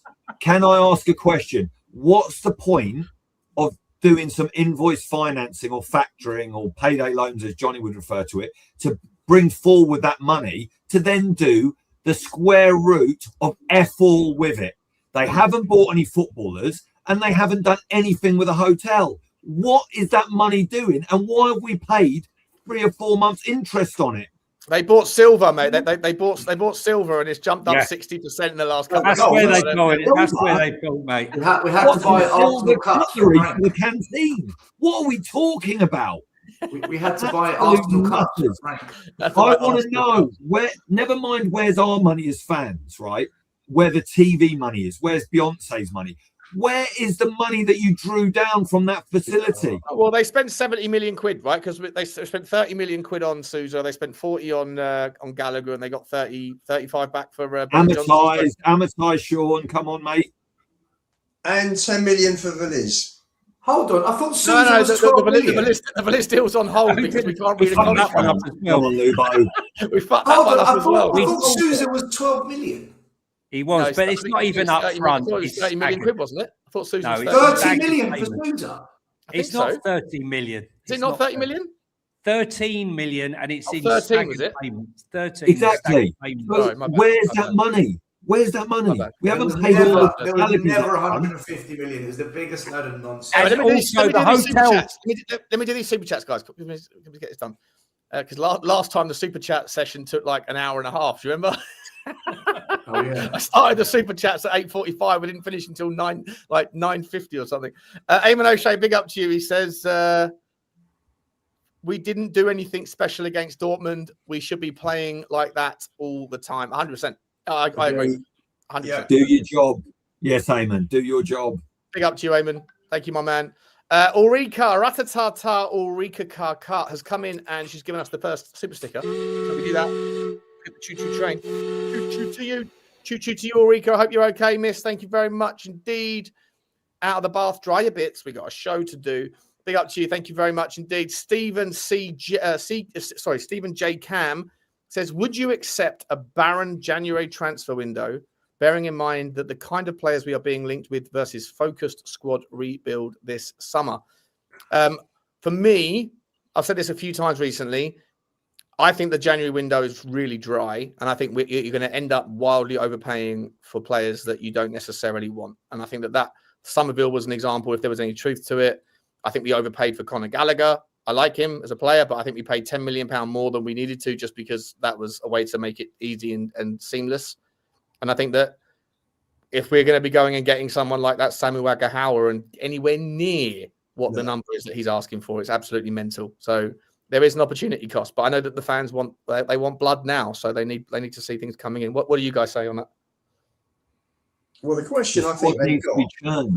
The squad permanently needs churning. If you in football, in any walk of life, in any sport, if you stand still, you're going backwards at a rate of knots, and that's what's happened. Phil, they're in a quandary here. Personally, I think, is Frank going to stay? First question. For me, also, is Lange going to keep his job? Because I personally can't see what he's doing that's taking Tottenham in the right direction. Can't see it. So now, listen, I think the only thing I would say, and I'm sure Sava said this on the show last week or on Monday, maybe, it doesn't matter who the manager is. The club needs to be signing players. We can't. Otherwise, the next manager is just inheriting the same squad. We've permanently got to be moving on. Now, I do think Lange has got an issue here because he's not exactly had to, employ much of a data model to work out that an England international regular in the midfield is going to be a good player to go out and get, right? That's not exactly rocket science. Okay, if this Sousa guy turns out to be a good recruit in years to come, then obviously that's well spotted. But the only credit I would give the club in this window is it's been a step change, both in the sale of Johnson and the purchase of Gallagher, that we seem to move relatively quickly, relatively decisively, and we did probably bring those negotiations to a conclusion a lot quicker than a certain ex-chairman would have done. So that's obviously a positive. But what players are being presented to the board to go and buy? It's the driest thing I've ever seen. If we need to overpay for players that are going to improve the squad, go and overpay. Yeah, well, I don't think we should be. I don't think we should be judging the activity based on the links, right? Because you know that. No, I'm not saying the links. I'm saying actually players in the door in a nice glossy, right, we have got 2 players in. When was the last time? Like, how many times do you see a team really do 3-4 plus players? Last January we did 3 players. Yeah, okay. Sean, So one more maybe, right? So one more maybe. Yeah, but Sean, not many clubs do it, but not many clubs have started with the expectations where we were after winning the cup in May. I hear that. Right, and the changes that we've made. It doesn't mean that the market's easier. It doesn't mean that the market's any easier. And for what it's worth, I've said this before. I think that the left winger, which was the market we wanted to go after, over the course of the last 4 months, all of the top 6 players that were in our profile list, which were very easy to identify: Sabio, Fofana, Diamandi, Yildiz, Ndai, and maybe one other. I can't think off my head. They're unavailable for one reason or other. Injuries. Sabio got injured long term. Fofana's been injured long term. Yan Diamandi said he's not leaving. Or sorry, RB Leipzig said he's not leaving. And even then he said, even if they were going to let me go, I want to go to Liverpool. The other guy at Brugge, Solis, has said he wants to go to a top 4 team that's a top 4 league, to a team that's winning their title, which isn't Tottenham. So we're even getting we're getting little broed by Solis, by the way, what we're doing here. And Keenan Yildiz just signed a new contract. So do you really want Tottenham to go down to number 7, 8, 9 on the list when you get names like Somerville? At that point, I'm like, if that's what we're doing here, then fuck it. No, just wait. I'd rather wait. I'd rather cancel Mikey Moore's contract and bring him back, or play the fella Williams Barnett or whatever else, because the summer's around the corner. The season isn't going to go anywhere. We're not going to win the Champions League. We're not going to get relegated in all likelihood, and we're not going to qualify for Europe. So therefore, what are we doing here? Let's not commit ourselves to a 5-year contract on a player that nobody wants for the sake of it. I understand that. So we lose for the rest of the season then? Not necessarily. Listen, so you'd rather go and sign a player on a fight? You'd rather go and sign Somerville? Yeah, Sean, what I'd like to do, Sean, for me, it's not binary though, is it? I disagree a bit with Phil on this about the number of players we get through the door. I'm tired of seeing us sign Maddison, which is pointless when you're going to sign Werner. There's no point signing Kudus if you're then going to sign Mawani to partner him. There's no point signing Gallagher if you're going to take a punt on a 19-year-old kid. This scattergun approach hasn't stopped. We're still signing a mishmash of talent. We're not consistent with our quality of profile of player. We've done it again this window. This kid could turn out to be great. Chances are he'll be like all the other kids, meh. We do this all the time, and we're just hoping. We hope he's going to come good. With Conor Gallagher, we're getting an experienced player. You know what you're kind of getting there. You don't know what you're getting with the 19-year-old. Right, but we're talking about a left winger. In the left wing spot, I've just named you 6 what I'm players. saying, Sean, is we will never fix this squad unless we start signing experienced. But that's a 10,000 foot view kind of sort of no disrespect. That's why we're in this mess. I'm talking about in January. If you were looking at profiles and we'd got a list of 10, right? And Okay, sure. Yeah, are all unavailable for whatever reason, and then suddenly you're hearing links to Somerville. Yeah, do you want Tottenham? No, so you don't want. Okay, so that's what I'm saying. So if the market is just bone dry in the striker department and in the wing, and the only way that you get someone that's half decent, you either pay twice what they're really worth, or you end up getting someone that you don't want, and you're going to end up with Deadwood. That next summer, Somerville is no better than Odebear or Matisse Tell or any of these guys, and yet you guys hate Matisse Tell when you hate Odebear. So why would anyone who hates about those players be pissed off if Tottenham can only get Somerville? If we don't get Somerville, why would you? I don't listen to that. Yeah, but I don't listen to the speculation and all that. I've told you about journos. What I'd like to see is to not spend £13 million on a random 19-year-old who's never played in England. Put that money to to the kitty so we can pay a bit more for an experienced player that might cost a bit more. Who do you want that's available that would come to Tottenham? You and I, we've all spoken about Lookman 100 times. Yeah, well, that's I agree with you on that one. Yeah, but the club so don't that want answers him. your question. Well, fine, but if the club don't fancy Lookman for whatever reason, then that's also okay, right? That we have to trust the club on that, don't we? No, we don't trust the club. I do not trust the club. I don't trust Lange or Enoch or Frank at the moment with what's going on. This transfer window, we all said for weeks. Yeah, but we have to let the club do their job. I'm saying, like, we can't sit there and say, if Thomas Frank knows that Lookman is available, and if Thomas Frank says, I don't want that guy, I for whatever reason, I don't understand it. I've wanted him for a long, long time. I love him, right? But for whatever reason, Thomas Frank says, like, it's not like they've forgotten about Adam. So Thomas Frank's accepted this 19-year-old kid then? He's accepted that? Well, he's a left back, so it's a different situation. I'm just saying. No, it's a player that has come in. Ademola Lookman still was available for $1.5 million. You can't have it both ways. You can't say, well, Frank doesn't want Lookman. The reason why we don't have come through is accepting them. No, the reason why we don't have Lookman is not because he's too expensive. You could get him on a loan deal for $1.5 million. You're saying it's because Frank might not want him. Frank doesn't want him, clearly. Right, therefore, he's accepted the 19-year-old kid that's come in, and he accepted. But not as an alternative, as a different position prospect. Yeah, 100%. Sure, but he's accepting that level of quality. He accepted Mawani as well. Right, yeah, that's fine. But I'm saying that in terms of the left wing, I was talking about left wingers specifically, because that was clearly our major target area for the summer, and we didn't do it. He wanted Sabio, he didn't get him. He turned around and said, "If I can't get what I want, I'd rather wait." So I said, "Oh, fair enough. I actually respect that." And then you get to January, and then just before January opens up, Sabio gets injured, Malik Fofana gets injured.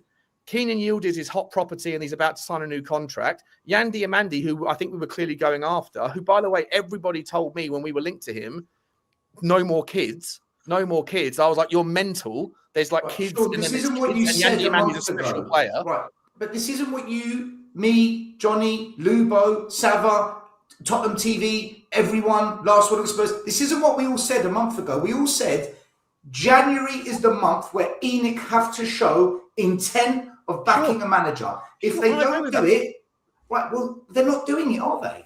This is where I agree with you. I'm saying that the market, like a month ago, Fofana had just got injured. Savio wasn't injured.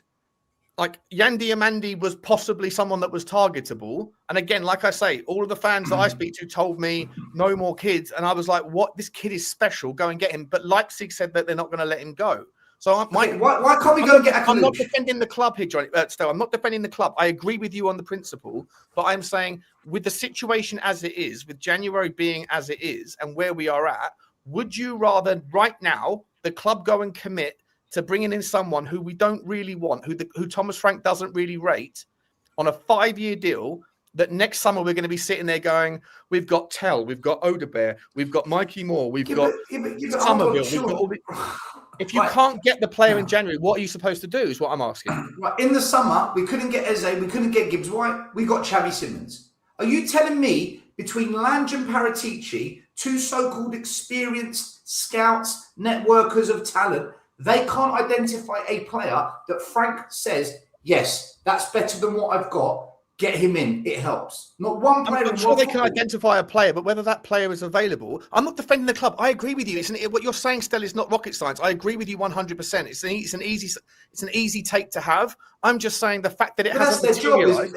It's their job. The fact that it hasn't materialized, it must be that all that they have found that they want isn't available, or injured, or have said no, or whatever else. And those that are available are either going to cost 3 times more than they're worth, or you're going to be stuck with a repetitive conversation in the summer. Okay, so the difficulty is, though, Sean, the upshot of all of this, though, is that yet again for the second season, not even the second, merry-go-round, 18 months, the second time in 12 months, you're undercooking a January transfer window and basically leaving a struggling manager floundering in the wind, and it'll be absolutely up against. He's already up against it. So what's the solution? Might not take Sunday morning. I agree with what you're both saying, but what you're saying is like in an ideal world, and it's super easy. Like there's not like what you're saying isn't. Shawnee, it's easy to agree with what you're saying, but mate, I'm saying what is the club, actual solution? Shawnee, the club are calling it play and Give trading. Brighton now. £60 million for Matoma. Play and trading. Get Matoma. They're trading. Listen, the opening bell has been rung, mate. The trading hours are now, but Sean, what you're saying is right, and I don't want to saddle a club with a player we don't want on a 5-year contract. We all agree on that. Are you guys suggesting that the club are sitting there going, fuck it, we'll wait until summer? What I'm suggesting is, Sean, that we are not fit for purpose in terms of recognising the gaps in our squad and filling them. A bit like the earlier conversation about the scout and the manager and who's doing what job. To be frank, excuse the pun, I don't really care. I care about the fact we played better and we won a football match. If it turns out in years to come when they write their memoirs, Johnny Hypothetical was like the brains behind the outfit and Frank just rode his coattails, or Frank finally unlocked because, he'd been on the red wine because he was on, gallows type stuff, my last roll of the dice, and he's a gambler. I don't care. Spurs won a football match. I don't care how they're doing it. But we're meant to have a data model. It isn't worth the laptop that it's saved on, right? Someone needs to throw a bucket of cold water all over the server, right, at White Hart Lane, because it's rubbish. Lop it off, end it. End the server, Dave. Rubbish. Your data model is crap, right? We could name about 5 YouTubers that scout more, and one of them might be on this show, that scout more than I think they do. So I don't know what they're doing down there. What have they done? I'm with you guys. Like I feel like we're having an argument. I feel like in reality we're all on the same page. We're all on the same page, okay? Just because we still haven't finished the super chats, by the way. But we're all on the same page, okay? None of us here want to go and get a player that we don't really want, that we're going to be lumped with for 5 years. We can agree on that. We all would expect Tottenham to have found a player that was available. The fact that they haven't is a problem. It's a massive problem, but I'm trying to understand what it is that, like, what are we suggesting is the rationale for why they haven't done it? Is it laziness? Is it that the owners are saying, like, I don't know, Stel, you mentioned Mitoma for £60 million. Okay. I'm sure if you went to Brighton right now and offered them £60 million for Mitoma, which by the way is far, far too much. The geezer's, what is he, 28, 29 years old? But either way, 50 million, 40 million, whatever. I'm sure if they like that, I'd be okay with that. I'd be fine with that. I don't know the reason why they haven't, but what I can tell you is that my intuition, and for all of the links that are out there from all of the Ornsteins and all of the people that you should be listening to, Tottenham were trying to get Fofana in the summer, Savio in the summer. Both of those guys are now long-term injuries, so they're chalked off. Diamandi was 100% a link, and he has said, Leipzig said, you could pay us 100 million euros, and he's not leaving us right now. In fact, we don't even want him to leave in the summer. We'll think about it in 18 months' time. Keenan Yildiz is about to sign a new contract. So at some point, you're chopping down the list. And then at some point, you get to a profile of player where you're going, meh? And I hear you. Like, it's not just Lookman that I would have liked to have taken. It's also the geezer that was at Napoli and he went to Atletico Madrid. I forget his name off the top of my head. Raspadori, right? He went on a loan. Raspadori went on a loan back to Italy for £1.5 million. Like, he would immediately and immensely improve us. For whatever reason, Tottenham haven't done it. I don't disagree with anything you're saying. I'm just trying to figure out why it is that Tottenham haven't made a move. And laziness doesn't seem to. I don't think in this environment, laziness is the obvious answer. Can I just point something out? Phil, I think there's problems internally. I think that's why British is going. I think personally, just looking at it, trying to put some logic on the reason why he's going. 4 or 5 months after he's come back, didn't have to come back.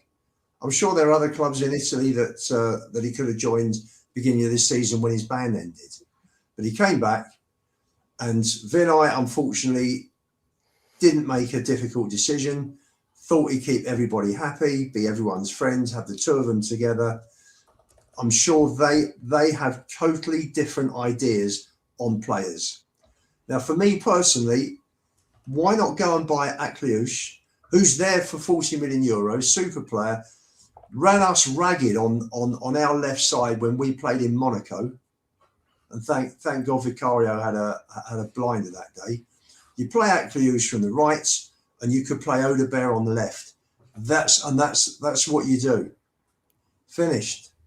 But no, they should have had all these different options in place. January the 1st, they had 4 months to work on it, and they picked up Gallagher, which was a reaction to Bentancur's injury, and they brought this kid from Brazil who could be Roberto Carlos. He could be I don't know, Anthony Gardner. Carlos Kickable. Well, what's the name? Who was the left back we had from Johnny, Brazil? you're on mute, mate. You enjoying Candy Crush, bro? You okay, mate? No. You know what I was doing. I know what you were doing. That's what he's sliding into a left winger's DMs, mate, trying to get a bit of work done for Spurs. He's been dialed out for the last 25 minutes. Listen, I want to go a bit of a high level on this. For all this data models, for all the two blokes, running the football side or whatever, directors of football, I lump this into a lot of things in modern football, whether it's VAR, whether it's all this fantastic training ground that we have got the best of. All these different things are meant to have improved football. The sporting directors are scouting, everything else is meant to have improved football. How come we are actually worse as a football club now than if wind the clock back when Harry Redknapp was in charge? You'd see him wheeling, dealing. I know he doesn't like that term, but you'd be getting deals done. You'd be picking up the phone to agents and saying, look, who have you got? I need a winger. What can you do? Who's available? I like this player. Is Nico Cranshaw still around? Let's get him in. Do you know what I mean? All these things were meant to improve things. We've got 150 people at the club doing all sorts of different things. We're worse now at scouting and finding talent than we've ever been in the history of football. No one wants to come. Look, no one wants to come. No one of note who you would want to come. Look, I thought that Xavi... but Johnny, that's one thing, but we're so goal shy at the moment, and now Kudus is injured. Yeah, no, I Anthony Solanke's come back. Yeah, of course, you could go out and say Vlahovic or whatever, or a top No, I'm just they saying. don't want to come, but surely we could find some attacking players in the whole world of football. Men playing football, half the population of the world, we can't find players that would improve this level. Phil, what I'm trying to say to you here is the desire is one thing, right? The desire for us to sign someone is not matched by the desire of someone wanting to come. Up until last week, I was under the impression, until I spoke to someone who knows and properly knows, I thought Xavi was our fourth choice. It turns out Xavi was our sixth choice, not our fourth choice. And what I'm saying to you is now, there was a moment in 2019 when we were top of the tree, right? We were at a position where we could have signed top players in the world and we would have been dining in the first sitting. We have slumped so far down now. We are not a desirable we're not a desirable place to come, right? There are other places. Spurs are in for you. Well, do you mind if I hang around to see who else comes in for me? We are not a first destination. Now, what's going to happen is, if we did the scouting, say, for example, we bought in like an Igor Jesus or Igor Thiago, right? What do you think some of this fan base would have gone? We bought in Igor Thiago and Cunha from Botafogo. We bought them off of John Textor. We've done a deal. The fan base would be in uproar. Who is this guy? Who is this, right? No one would be happy, probably maybe even including myself. So what I'm saying is there's this massive gap of expectation of the players we all aspire. Forget, I don't play Football Manager. Sean thinks I play Candy Crush, but I don't. There are aspirations we all have that we would like to see. But the reality is this is Tottenham Hotspur. We are delusional. We are not that club that we were 6-7 years ago. Therefore, the players... But Johnny, we're a club that's 14th, 15th in the Premier League. Correct. We need to improve on where we are. I'm not talking about signing world beaters. Of course you do. Signing people that are going to keep us in the division. Yes, but you're the same person that when we were linked with Somerville, everyone went, Jesus Christ, we don't want him. But that's the problem. This is the problem. We are not tier one. I don't want Somerville. Yeah, he was great at Leeds in the Championship. He hasn't shown it here. My point is the level of expectation. Look at even when we signed Conor Gallagher. He's all right. I don't really want him. He's Chelsea. What do we want him for? Right? And what I'm saying is the level of expectation is here. The aspiration is here. But the reality, unfortunately, is down here. Unless, and this is when you have a top scout, whether it's Paul Mitchell, or you're coming into the club or else. Yeah, my club. Kev, can you do one more show? One more shift. Kev. One more. Come on. Come down to us and I'll smash your head in. Right? Or Campos. Someone like that who's going to bring in top players. Right? Well, we have a relationship with Jorge Mendes, don't we? And our scouting has been shit. Our scouting has been shit for such a long time. And it's like, look, no one wants to see more than me top signings, right? Sean and I, when we're doing our show, right, we go through so many players. Why are we buying Lookman for $1.5 million on loan? Why?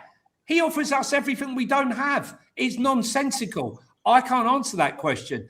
But Lookman would rather go to Turkey, maybe. I don't know. But there's no one that we've been linked with. Diamonde, sorry. But even like I say, like the links since Johan Lang has been here, the links have dried up. It's been horrible for business for me personally. A Paratici transfer window was plate spinning, links building, a lot of fun. Links everywhere. There's nothing to get us into. Let's finish off these super chats and let's get into the final section. There's actually 2 more sections to go. Big up to Eamon O'Shea. He says medical have the final say. That's regarding the Bergvall conversation. Big up to you, mate. Thank you very much, Eamon. Always very generous, Eamon. Always supporting, mate. Sof. I'm seeing you for ages, mate. I must have pissed you off because you haven't been on the Spurs talk show for a long time. Big up to you, buddy. He says an NFL quarterback broke a bone in his ankle and finished the game. I think it's hard to blame the medical staff for not taking Bergvall off. They have adrenaline going. An NFL quarterback just throws a ball, maybe shuffles to the left, shuffles to the right. Oh, mate, you don't watch NFL, obviously. Yeah. They get hit by trains every couple of minutes. Got to sprint and run and jump and header and kick, and it's different, isn't it? Mate, and also they're trying to get out of the way of some absolute units. Listen, guys, all I can say is to all the NFL fans out there, please ignore Stel. He doesn't watch a lot of the games. I do watch some NFL. I'm just saying, it's like comparing the movement of a quarterback is nothing like that of a footballer in the game. NFL is stop, start. Football's continuous. There's more. The defense rush. I think the point that Sof is making is that you shouldn't really listen to the players too much because the players are pumped up on adrenaline. Yeah, I think that's the point he's making. So like, name me a soccer player who's broken his ankle and carries on. Do that. Didn't David Beckham break his Man City? And David Beckham broke his ankle. Yep. Yeah. Broke his ankle. Hang on, Dave Mackay broke his leg and carried on playing. Ask Dallin Mullery. He told me personal. Big up to you, Sof. I don't want to get sidetracked, guys. As soon as the super chats come, big up to you, Sof. Thank you very much, mate. Good to see you again, buddy. I hope you're well. Sanilla, unbelievable generosity from a super sticker, my man. You know what? That sort of super sticker gets its own choo-choo. We've done it before, but we're going to do it anyway. Is it playing? There it is. Delayed. When you put in a super sticker of that value, mate, you get your own super sticker choo-choo train. Big up to you, man. Thank you very much, Sanilla. Very generous, my man. Hope you are well as well. Stephen Schulberg, 2540, big up to you, says, you think we should have got Rayan left-footed? Well, how much did they overpay, underpay? I don't know. The guy, he's gone to Bournemouth for 35 million quid. I think that's where I made the mistake of thinking about the 30 million quid. I was thinking about Rayan rather than Sousa. Rayan's gone to Bournemouth for 35 million. We love him. And look, but he's 18 years old or whatever he is, right? He's done a few bits for Vasco da Gama. We were linked with him. I'm sure in a year and a half's time, someone will be paying 80 million quid for him. But that's the Bournemouth model, isn't it? Big up to them. If he came to Tottenham and he wasn't quite ready, we would be loaning him out and never seeing him again. Big up to you, Stephen. And the big Benji, big up to you, mate. Good to meet the other day, buddy. Although I don't know if you're as big as would connotate having the word big in your name. I think you were about 6 foot.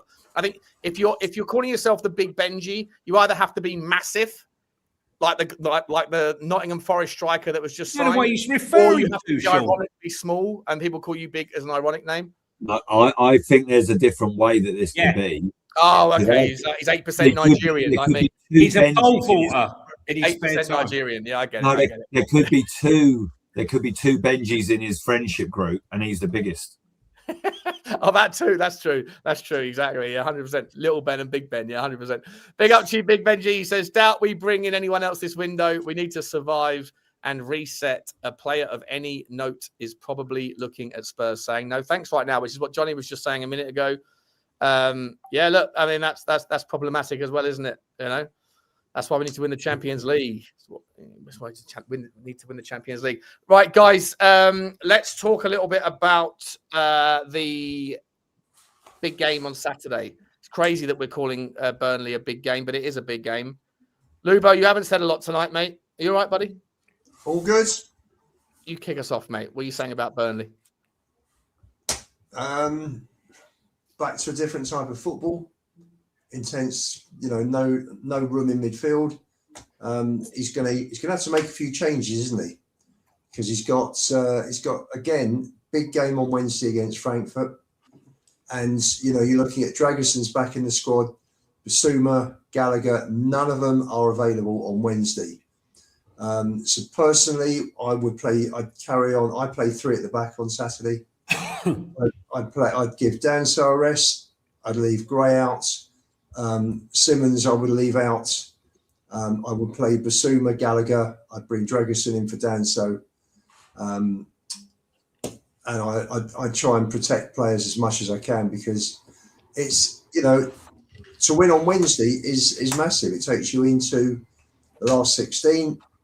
It's massive in terms of money coming in, which we're going to need for players for in the summer. So I would be, and I think for me, Basuma, Gallagher, Sarr maybe in a midfield for me is a decent midfield. Van der Ven will come back in. It's going to be a tight game. I think we'll win it. I do think we'll win it. I think the guys have got to. I think the guys hopefully now have got a bit of confidence. Where has that football been all season? For 3 months we haven't seen that football that they played the other night. And we saw it in patches. We saw it in the first half in Paris when we went in at 1-1 at half time. We saw it in patches, in more than patches at Brighton, bits and pieces at Leeds. Forward, counter-attacking, moving the ball quickly, and hopefully they will now see, a bit of confidence going. And we should be going to Burnley and winning. And we need the win, because if we don't win, we'll probably drop even further. And the clubs behind are starting to pick up. West Ham beat Sunderland Saturday lunchtime. They're 7 points behind us. So a win is absolutely vital on Saturday. And I do think we'll get it. I think we'll get it. All right, we'll come back to you towards the end for the last part for the score predictions. Johnny, Johnny, I'll come to you. Burnley, mate. They've got Brozier up front, bit of a danger man ex-Chelsea, going to have a little beef against Tottenham. Marcus Edwards. Marcus Edwards. Points. Kyle Walker. Marcus Edwards. Brozier. Sky Parker. Yeah, well, I was going to get to him. He's he'll be wearing the suit, looking like he's going to the Ritz. Look, he sets up his teams very defensively. They've got everything to play for. I mean, they are in survival mode, right? None of those players want to be playing in the Championship. And we saw at Anfield, one of the hardest places to go. They drew 1-1, and in my opinion, they deserved it. Marcus Edwards getting the goal. It's not going to be easy. The one thing that I've noticed about Burnley, they're much better at home. They're very dogged. And even though we beat them at home in a home game, They had many chances, I thought, in that game. I don't think the scoreline fairly reflected the result, personally. I've got to be honest, I'm kind of worried about this game, only from the point of view that, is Xavi going to play? If we got no Xavi and got no Bergvall, we've got zero creativity. We got no Kudus. We got no one really that I can see that's a proper 10 playing in that position. So it's going to be square pegs in round holes. I don't think it's going to be easy, but I don't think that Thomas Frank should be judged on it either, by the fact that we are literally down to bare bones. Obviously, Conor Gallagher's going to play.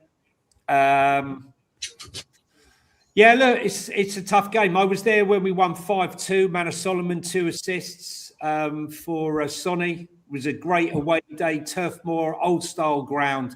Loved it. Loved the ground, even though I left at 8 in the morning.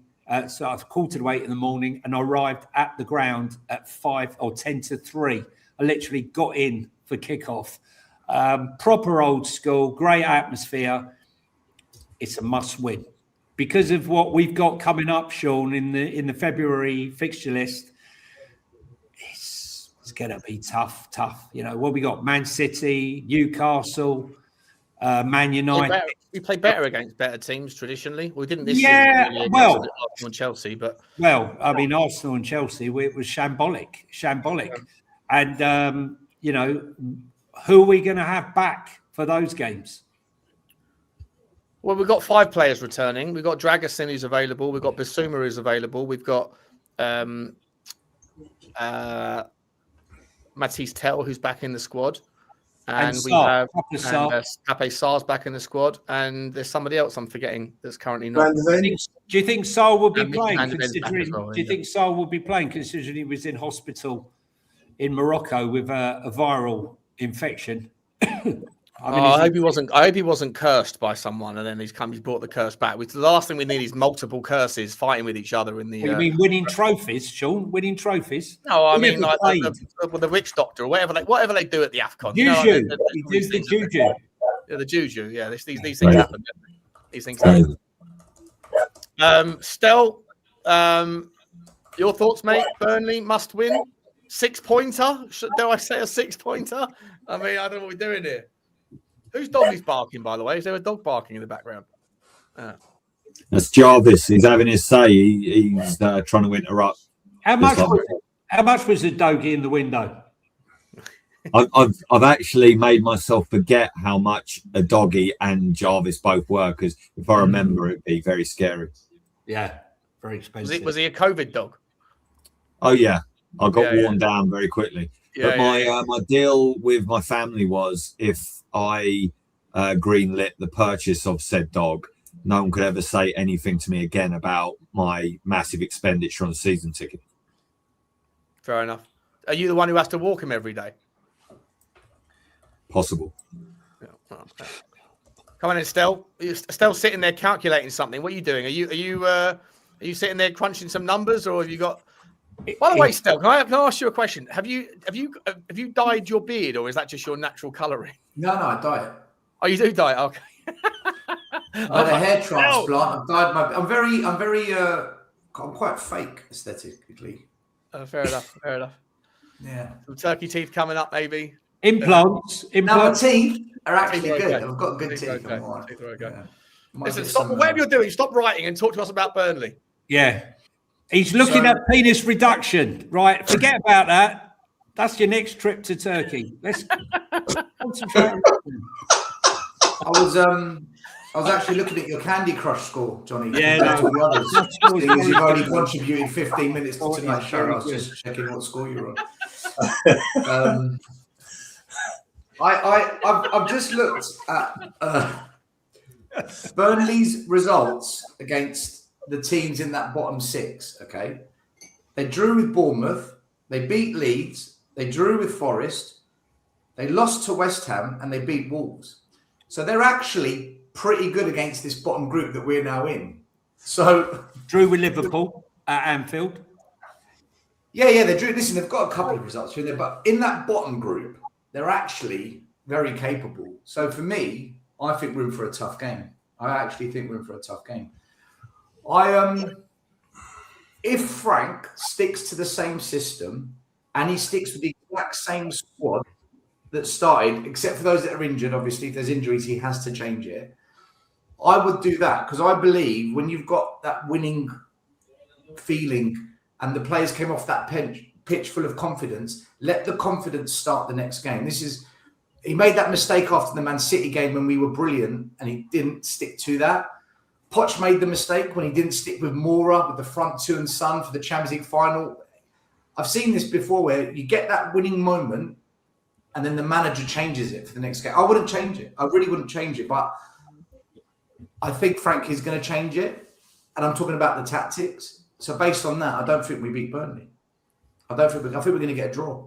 I think we're going to get a draw. Okay, so can we get up the predictions table? Yeah. Where is it? I think. I'm still somewhere at the top. Well, we all got it pretty badly wrong against West Ham, so no one picked up anything there. But There he is. I mean, I don't know what you want from me. Lubo's hanging around like a bad smell. Thinks he's got a chance. He doesn't have a chance. What are you saying, Lubo, for the game tomorrow? 1-0 Tottenham. 1-0 Tottenham. I'm going to go 2-1 Tottenham. Oh, bugger. 2-1 Tottenham. No, Johnny? Yeah. I'm going to go for some. Yeah, I'm going to go 3-1 Spurs. 3-1 Spurs. I'm going 1-1. What about Phil P? You know what? I'm worried about this for obvious reasons. But along the lines of what you've said, Stel, I remember a game where we went there when it was really turning bad for Poch and we got a bad result there, didn't we? We drew. Or was it when we were doing well and we got a bad result? And also after we beat City with Conte in late on, and we were all buzzing after that, and we went to Turf Moor and basically got turfed up. So it's been a graveyard for us a few times, but I just think we've got to go there and exert our dominance. The players have got to express themselves, and they've got to do and follow through on the promise of the first half the other night. They have to, otherwise we could be in a world of hurt and problems. So my prediction, I'm going to go. Marcus Edwards is obviously going to score. That's the banker. But yeah, I'll go for a cheeky 2-1 as well for Spurs. Come on, you Spurs! For God's sake. We need another grey midfield masterclass, don't we, on Saturday, basically? By the way, I don't think it's an issue if we lose to Burnley because I actually think we're going to beat Man City at home. Well, they're a mess. We are their bogey team. We are that, mate. If we play like we did against Dortmund, we are going to beat that Man City team. I am telling you now. I have to ask you this though, Stel. Are you City till July again, though? I am. Yeah, I am. Yeah, I need them to beat us, but I think we're going to beat. You need them to beat us, even if it means that we might get relegated. What matters more, Arsenal not winning or City staying in the Prem? We won't get relegated. So you're happy to lose? You're happy to lose to City? Lubo said that West Ham beat Sunderland on the weekend to close the gap to 7. No, West Ham beat Tottenham on the weekend. No. This coming weekend. Oh, if Sunderland, two of these, one of these, right? Sorry. Sunderland will beat them. Sunderland will beat them, man. No, I do think we're going to beat Man City. Like we if there's one team you'd never bet against beating City, it's Tottenham. It's always Tottenham. All my Arsenal mates, they're disgusted. No matter how hard they try, they can't get a victory against them. Yet we always find a way. They're disgusted. Well, except when it was coming down to the wire. And actually, look, I know a lot of people knew, Phil. And knew. He knew. He did it on purpose. It was all the show. Sonny knew as well. Sonny knew. Can you imagine, though, when Sonny went through on goal, We'd have been in obviously the a lot of Champions Spurs League and we fans. wouldn't have won the cup. Exactly. Ange knew. Sonny knew. They knew. It was all. Now, honestly, guys, I do think we're going to beat Man City. I watched them against Bodo Glimt. Were unbelievable. Unbelievable against them. How good was their number 10? How good was their number 10? I Is mean, that the guy who scored the third goal? Hogo, Yeah. Hogo. yeah, and he hit the bar and he scored 2 against us. Would you sign him for Spurs? Well, I looked in, so he already had a chance. I said this on a tweet. that was Berg. That was Berg. That was Berg, wasn't it? No, there's two. There's Hoga and Berg. Hoga's the one. Hoga's brilliant. Yeah, but I put out a tweet saying, "What have these two guys got to do to get a big move?" And then I had loads of people commenting, going, "You donut." I was like, "What have I said?" I looked into it. One of them, the younger guy, the guy who plays off the left hand side with the blonde hair, he's already had a move to AC Milan that failed, and he had a move to Ghent as well in Belgium that failed, and he ended up going back. Though. Yeah, maybe just Anyway, plays very, we're gonna they beat play Man very well City. on the artificial pitch, you know. I think we're going to beat them, man. They're not. They're all over the place at the moment. You know, didn't they lose in the league on the last weekend as well? Who? Man City. Yeah, To Man U. United. Right. They drew the week before that. They've lost to United. They got battered by Bodo. I've got a feeling they're going to come to us. Pep Guardiola is gone. Pep Guardiola is Dunsky at City. We're going to beat them, man. Don't worry if we lose to Burnley. We're going to beat Man City. Still, relax. Dr. Tottenham will see Pep now. Just, come on. I don't know about that. If your robot needs oiling and he hasn't scored in a few weeks, It's true. triple captain him. Come on. Everyone, guys, just quickly, I want to ask you about the Champions League. I know we're going to be back before then on Monday, but if we win, we are guaranteed, obviously. If everyone above us, all those 4 teams have got fairly easy games, so if we do win, we'll stay 5th, which will mean that we get a home field advantage in the second leg of the last 16 and the last 8, but not the last 4 and the last 2. Not that we'll get there. Do you think Tottenham can beat Eintracht Frankfurt, Phil? yes. Stel? Frankfurt are out. They've got nothing to play for. So I fully expect us to beat them now. Now that they're out, I expect us to beat them. But still, wasn't that the case when we went to Newcastle in the Leicester year? They were relegated, had nothing to play for and got absolutely battered. Correct. 5-1. Yeah, but that Newcastle game, the league was done by then. We had nothing to play for. No, we would. Well, yeah, but we had nothing to play for. We've got automatic qualification to play for this time. I know. We'll beat Frankfurt. We're beating Frankfurt, Lubo? I think so. Again, odd goal, 1-0, 2-1. Johnny? I think it's a lot tougher than people think. Yeah. It's if you've been inside the stadium, right, which I have, it's very, very intimidating. It's not like the yellow wall at Dortmund. I've done most of the big German clubs. There's something about Eintracht Frankfurt. It's a bit edgy. It's a bit nasty. I think it would be testing. It depends what sort of team we're putting out, Sean. Personally, I wouldn't be risking Xavi at all against Burnley. I would be saving him for the big game against Frankfurt. And I think it's going to be tough. I'm going to go for a 1-0 Frankfurt win, actually. A 1-0 Spurs win, sorry. Tough. Johnny, you know that team we beat, who was it we beat 4-0? It was Copenhagen, wasn't it? 4-0. Yeah.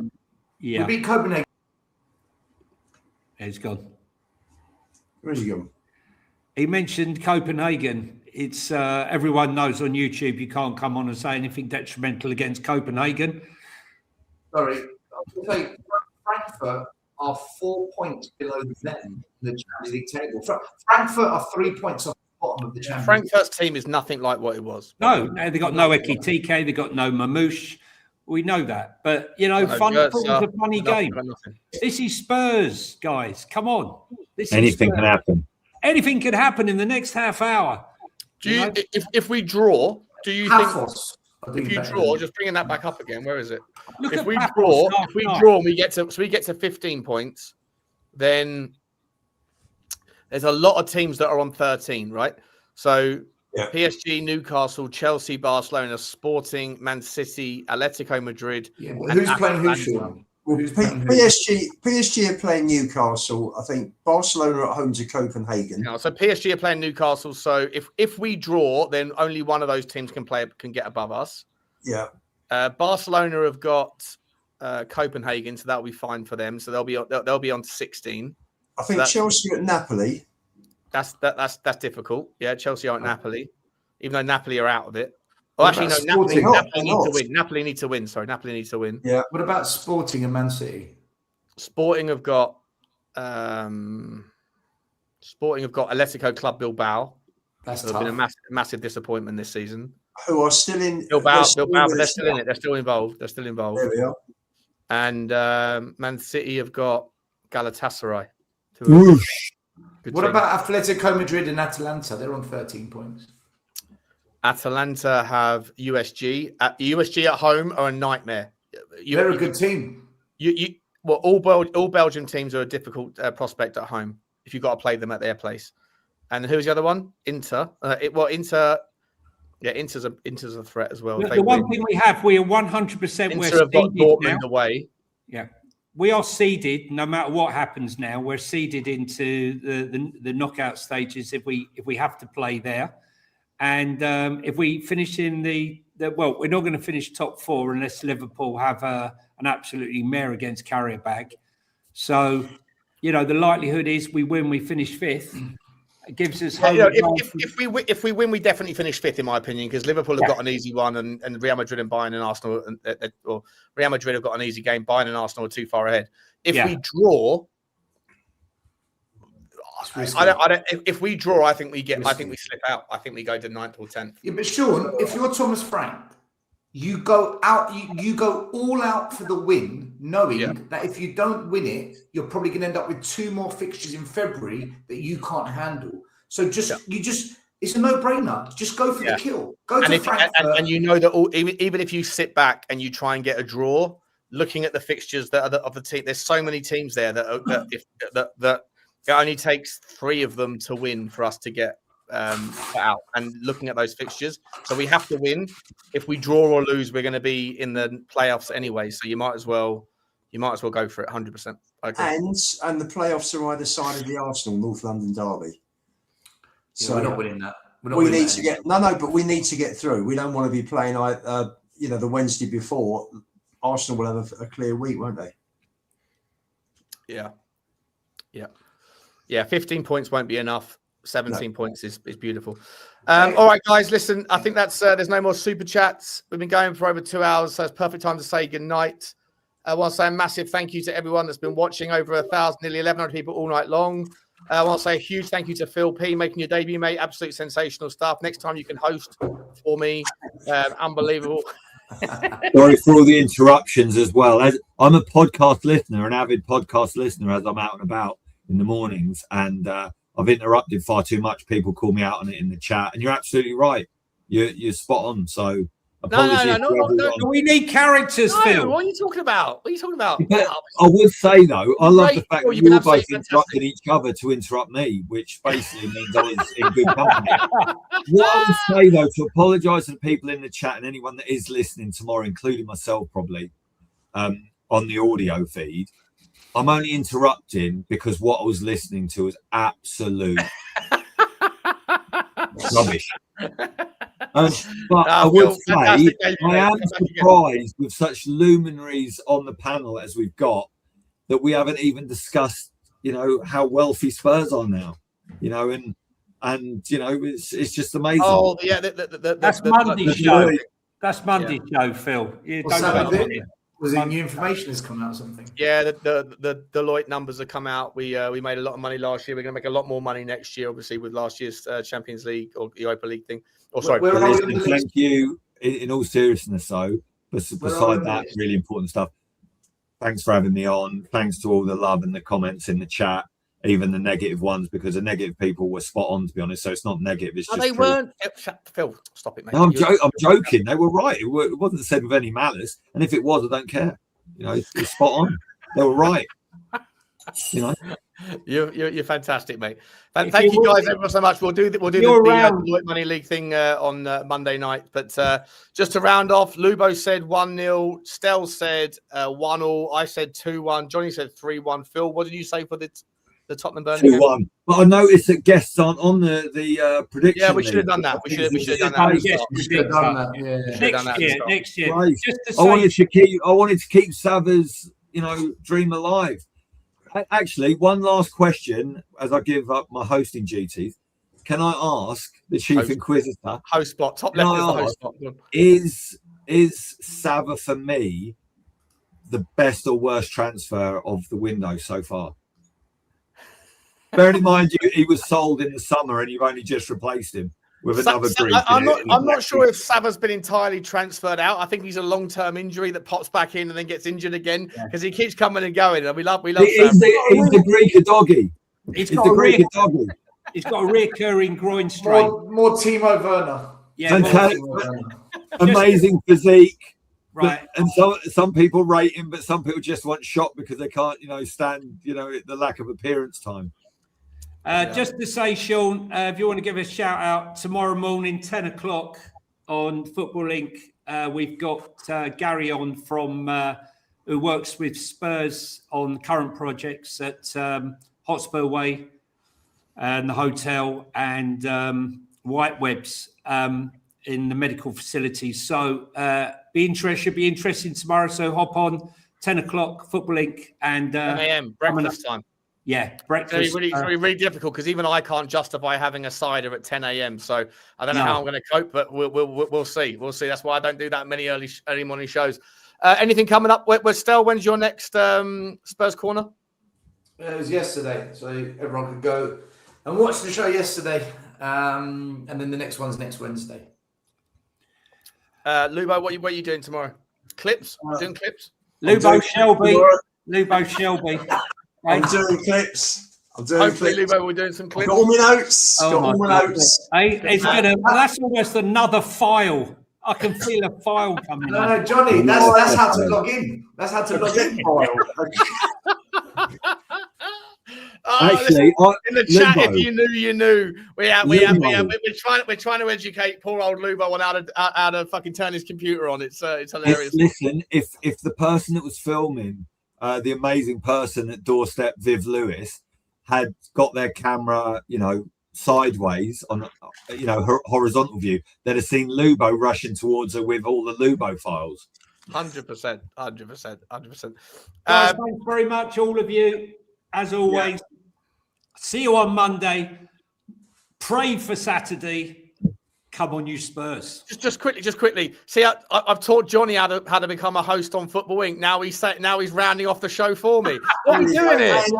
Listen, Phil's all of you need to shut the fuck up for a minute so I can end the show. Phil's told me everything I need to know now. Johnny, you missed the best line to advertise your new guest tomorrow morning on Football Inc. Who's that? Dr. Tottenham. Oh, Dr. Tottenham. You missed it. Yeah. I'm going to change that. I'm going to change the thumbnail for sure. Right. Listen, the outgoing host. Clearly, I've been replaced by all five of you, chumps. I'll see you later on. And as always, guys, thanks everyone. See you tomorrow. Bye-bye. Cheers. Bye. Down to OK Cheers.